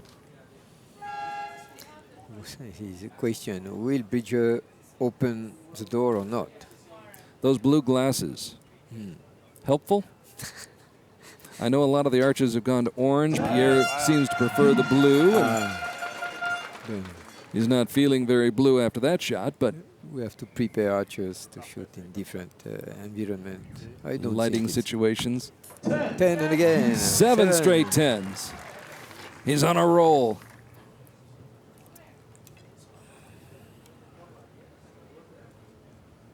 Deloche still down by 4. Trying his best to get back into the match. He's grouping again. But his fate is in the hands of Bridger Deaton right now. Deaton delivers another 10, 8 in a row. So he loads the arrow very fast to have time to prepare, get enough time. Have enough time It's a on good that clock. technique, very good. And a little low by Pierre. He handles the rhythm now, Bridger. The lead is at 5. He creates the rhythm of the match. Yeah. Could go to 6. no, And there it is. maybe- Oh, is it outside or is it in? Tough to tell.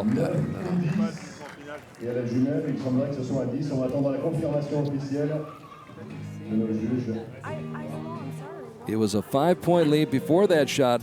They put up a 10. Yeah. They I think put so. up the 10. Should be a 10. Should be a 10. Pascal, you think it's a 10? I think, but sometimes we are confused with the angle of the camera. It can be a little deceiving at times. We know that Pierre has 85 points. Après 9 flèches tirées. And very likely, Bridger Deaton has 90, so it would be a 5-point advantage for Bridger Deaton. Not what you expect in a gold medal match, especially a gold medal match that features Pierre-Julien Deloche. But there you have it, a 90-85 lead after the first 3 ends. Deaton putting on a clinic right now. It should be difficult for Pierre-Julien Deloche because when you have an opponent perfect over 3 ends, what to do? All you can do is that. Shoot your best shot. And then it's up to the gods. And change your rhythm, maybe. And up to Bridger Deaton, who makes it 10 in a row. Could we see a perfect score in the gold medal match? You see, he's already ready. He's creating the rhythm, so Pierre-Julien should change the rhythm. Can he? I don't know. Change the pace? Yeah. Hope to get Deaton off his rhythm a little bit. Back-to-back 10s for Pierre. PJD. Deaton going for another 10. 11 in a row. 11 straight 10s from Bridger Deaton of the United States, who started off his World Cup season with 3 medals in Shanghai. 9, 9. This hurts, for sure. So a chance to build the lead and keep the streak going. You saw the reaction. Oh, and it ends. The streak ends. Unlucky number 12. It's not a shooting machine. Oh, good. He is human after all. And there's a smile on the face of Bridger Deaton. It's over. It was fun while it lasted. 11 straight 10s that helped him build a huge lead. It's still at 5. 114, 119. It could have been a 6-point lead had he been able to deliver that 12th straight 10.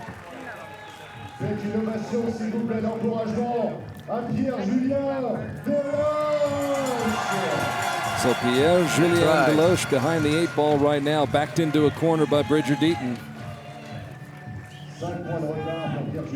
An almost impossible task right now, down by 5 with just 3 to shoot. So Pierre. Final 3 ends in this gold medal match. Les 3 dernières flèches de ce match pour la médaille d'or. Trying to pull off a miracle right here. Started off his season strong with a silver medal in Shanghai, then won the gold medal in Wrocław at stage 4. But boy, oh boy, does he have his hands full with Bridger Deaton. Pierre with a 10 to start off the 5th and final end, or what would appear to be the final end. 9. And Deaton, Second. yeah, back-to-back 9s now. Of course, he's got some room to play with. Plenty of room to play with. We saw him changing the side. We'll see next arrows from Bridger. 10 again. Deloche delivers another 10. His arm moves a lot, Pierre-Julien, upon release, but he should maintain the body now. Bridger back in the center circle.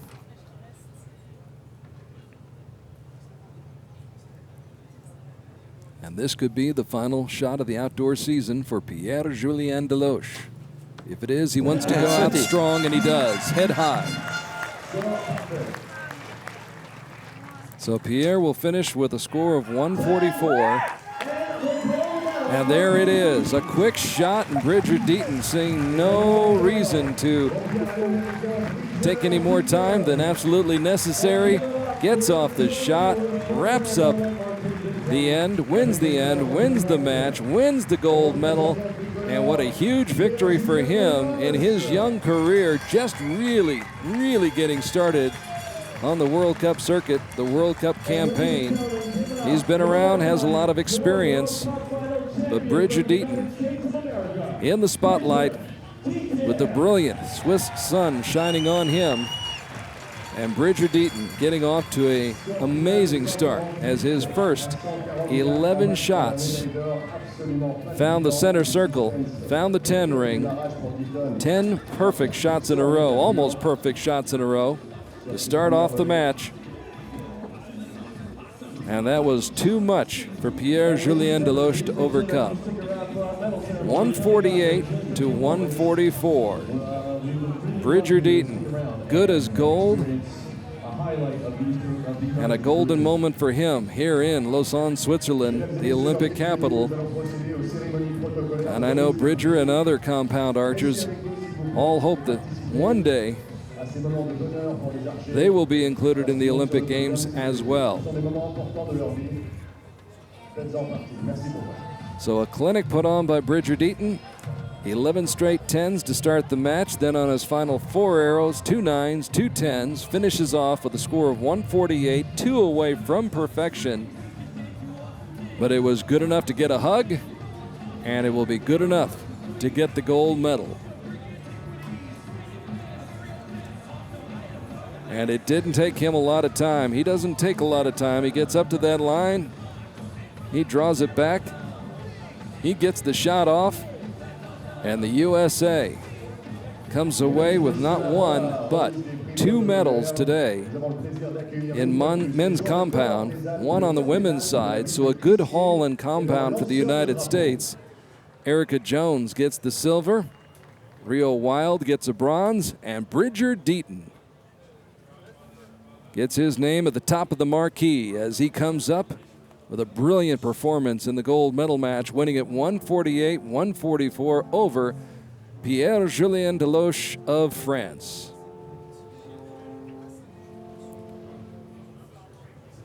So now we get set for the presentation of the medals. And as we do, let's recap what took place here on this gorgeous day in Lausanne, Switzerland. It started off with the women's quarterfinals. Toya Chernay in a little bit of an upset, surprising Albina Laginova, 145 to 139. Then Erica Jones was able to take advantage of 2 missed shots on the opening end by Alejandra Usquiano of Colombia. Went on to win that match handily. Natalia Avdieva, a 1-point winner over Linda Ochoa of Mexico in the quarterfinals. And then Sarah Lopez with a 4-point win against Clementine Di Giuli of Switzerland. In the men's quarterfinals, Peter Elzinga was able to come back after falling behind by 3 points in the first end, and he defeated Alexander Dumbayev by 145 to 144. Deloche came from 2 down to defeat Rajat Chauhan of India, 146 to 145, another close match. Then in a really close match, Bridger Deaton got the best of Sébastien Peynaud of France, 145 to 144, and Rio Wild was able to bury Kevin Burry of Switzerland, 148 to 139. The USA, by the way, won the mixed team gold medal, Bridger Deaton and Erica Jones. And maybe that was a sign of things to come for Bridger Deaton. This afternoon, Erica Jones topped Toya Chernay 146 to 137 in the semifinals. Sarah Lopez knocking off Natalia Avdieva 147 to 145, also in the semifinals. So it would be Sarah and Erica meeting in the gold medal match, and Sarah would come out on top on that one, winning the gold medal, defeating Erica Jones, who gets the silver. Avdieva took on Toya Chernay and won that battle as well. So is Avdieva winning the bronze medal for the women. On the men's side of the ledger, it was Bridger Deaton defeating Rio Wild by just 1 point, 147 to 146, to get to that gold medal match against Pierre-Julien Deloche, who won a shoot-off with Peter Elzinga. Pierre's 9 better than Peter's 9, a little bit closer to the center of the target. And so in the bronze medal match, it was Rio Wild taking on Elzinga, and Wildman defeats Peter 146 to 144. Rio Wild capturing the bronze medal.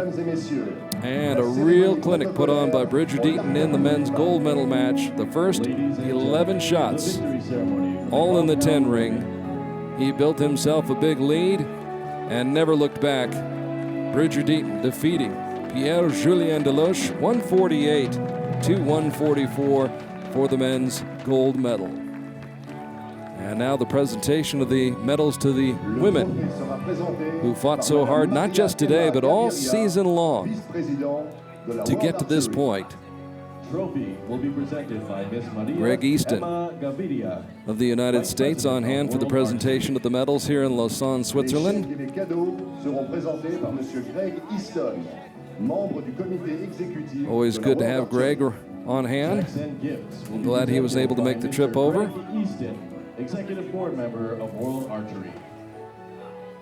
La montre Longines sera présentée par Monsieur Christophe Jeanneret, Longines Brand Manager pour la Suisse. The launching By the way, my slots will thanks be to presented Pascal by Coulmer Mr. Christophe Jeanneret, for joining us Launching today Brand Manager for Switzerland.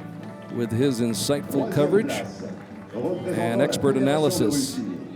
Third place, representing the of these Russian outstanding World Federation, Cup matches. Natalia Avdieva.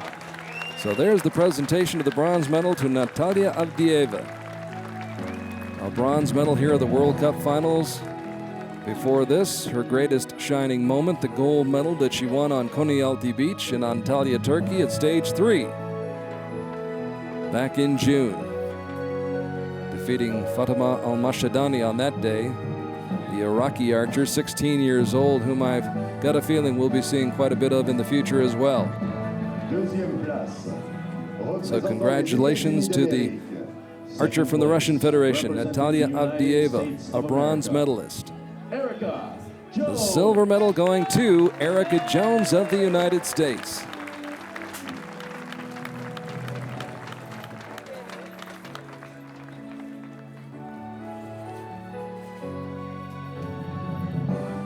Of course, last year in 2013,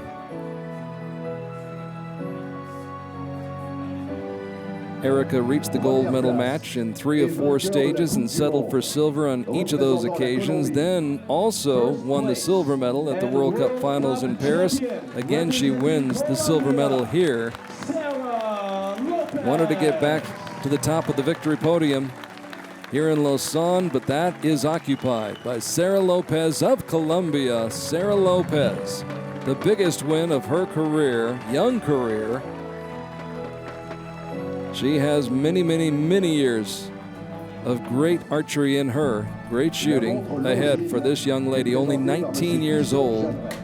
The question is how she's going to balance everything that she's doing, going to medical school and competing at this level on the world stage in archery.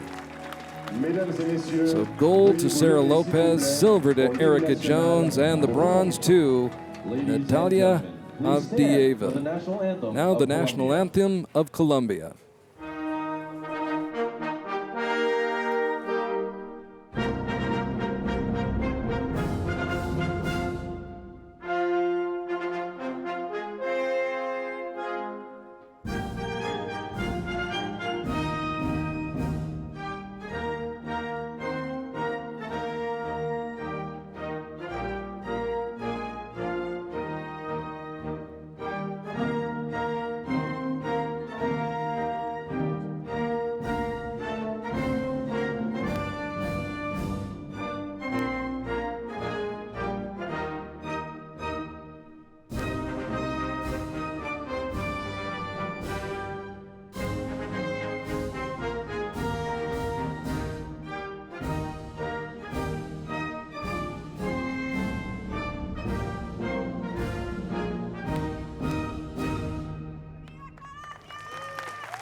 mesdames et messieurs, veuillez applaudir Kudos and congratulations to all 3 archers, Sarah Lopez, Erica Jones, and Natalia Avdieva.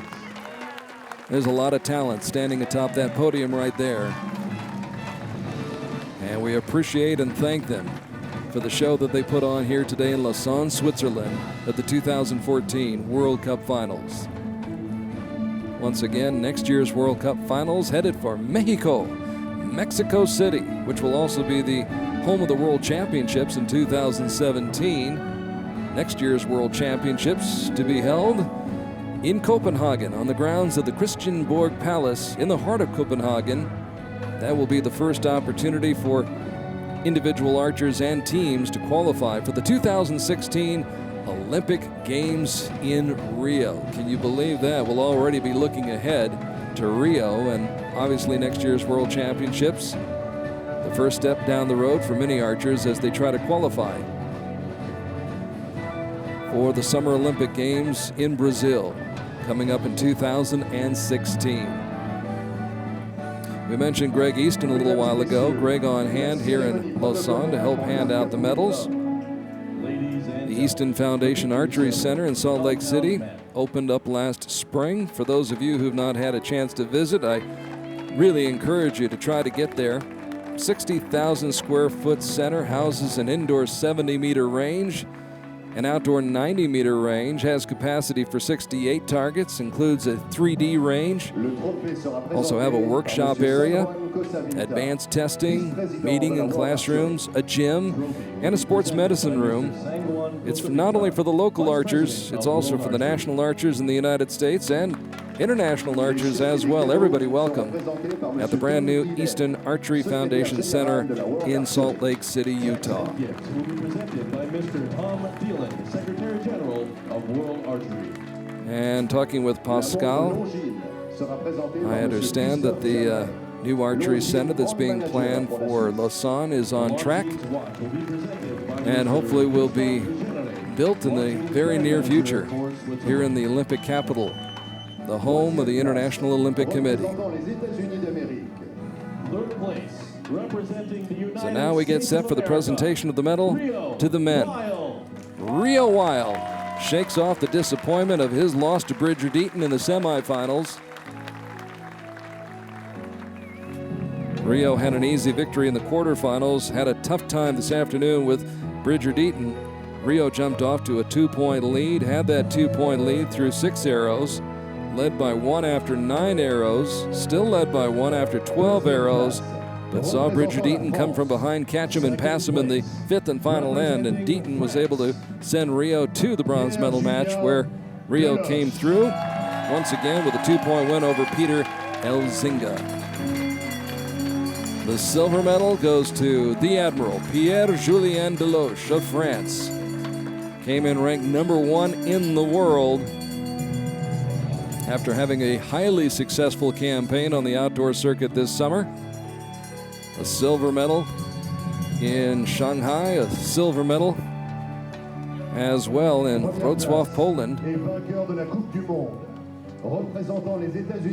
And now a silver medal here in Lausanne, Switzerland.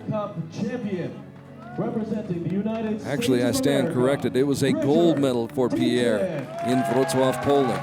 So silver in Shanghai, gold in Wrocław, and now silver here in Lausanne, where the sun shines brightest on Bridger Deaton of the United States, just 20 years old, at his first World Cup final. I'm not sure how he'll improve upon this, but I'm sure he'll try. Bridger Deaton of the USA coming out with 11 consecutive 10s, and he gets the Longines prize for precision as well. A beautiful Longines watch. Our thanks, by the way, to all of our sponsors, Longines, Fila, Kia, Sport Toto, and Turkish Airlines. And now the United States National Anthem.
Gold and bronze for the United States, silver for France. Deaton, Deloche, and Wild on the victory podium here in Lausanne, Switzerland, where the sun starting to set over Lake Geneva. A beautiful setting and a beautiful day of competition. Outstanding shooting all throughout the day. What a great day it has been here in Lausanne, and a great day coming up tomorrow with the recurve competition. We want to thank our great sponsors, though, Fila, Kia, Sport Toto, Longines, Turkish Airlines for help making this possible. We congratulate all who medaled and all who came and competed, and of course that goes for everyone who participated in each of the 4 stages over the past 6 months. Now we'll look forward to seeing what happens tomorrow in the recurve finals as Ojin Yek goes head-to-head with Brady Ellison, and Aida Roman takes on Germany's Lisa Unruh. Those are just a few of the great matchups on tap for tomorrow at the 2014 World Cup Finals. Once again, Bridger Deaton, gold medalist, Pierre-Julien Deloche the silver, Rio Wild the bronze, and on the women's side, Sarah Lopez takes the gold, Erica Jones the silver, and Natalia Avdieva the bronze. So till tomorrow, I'm Carl Larkey, saying thanks for your time this time. Till next time, we bid you goodbye from the shores of Lake Geneva here in Lausanne, Switzerland.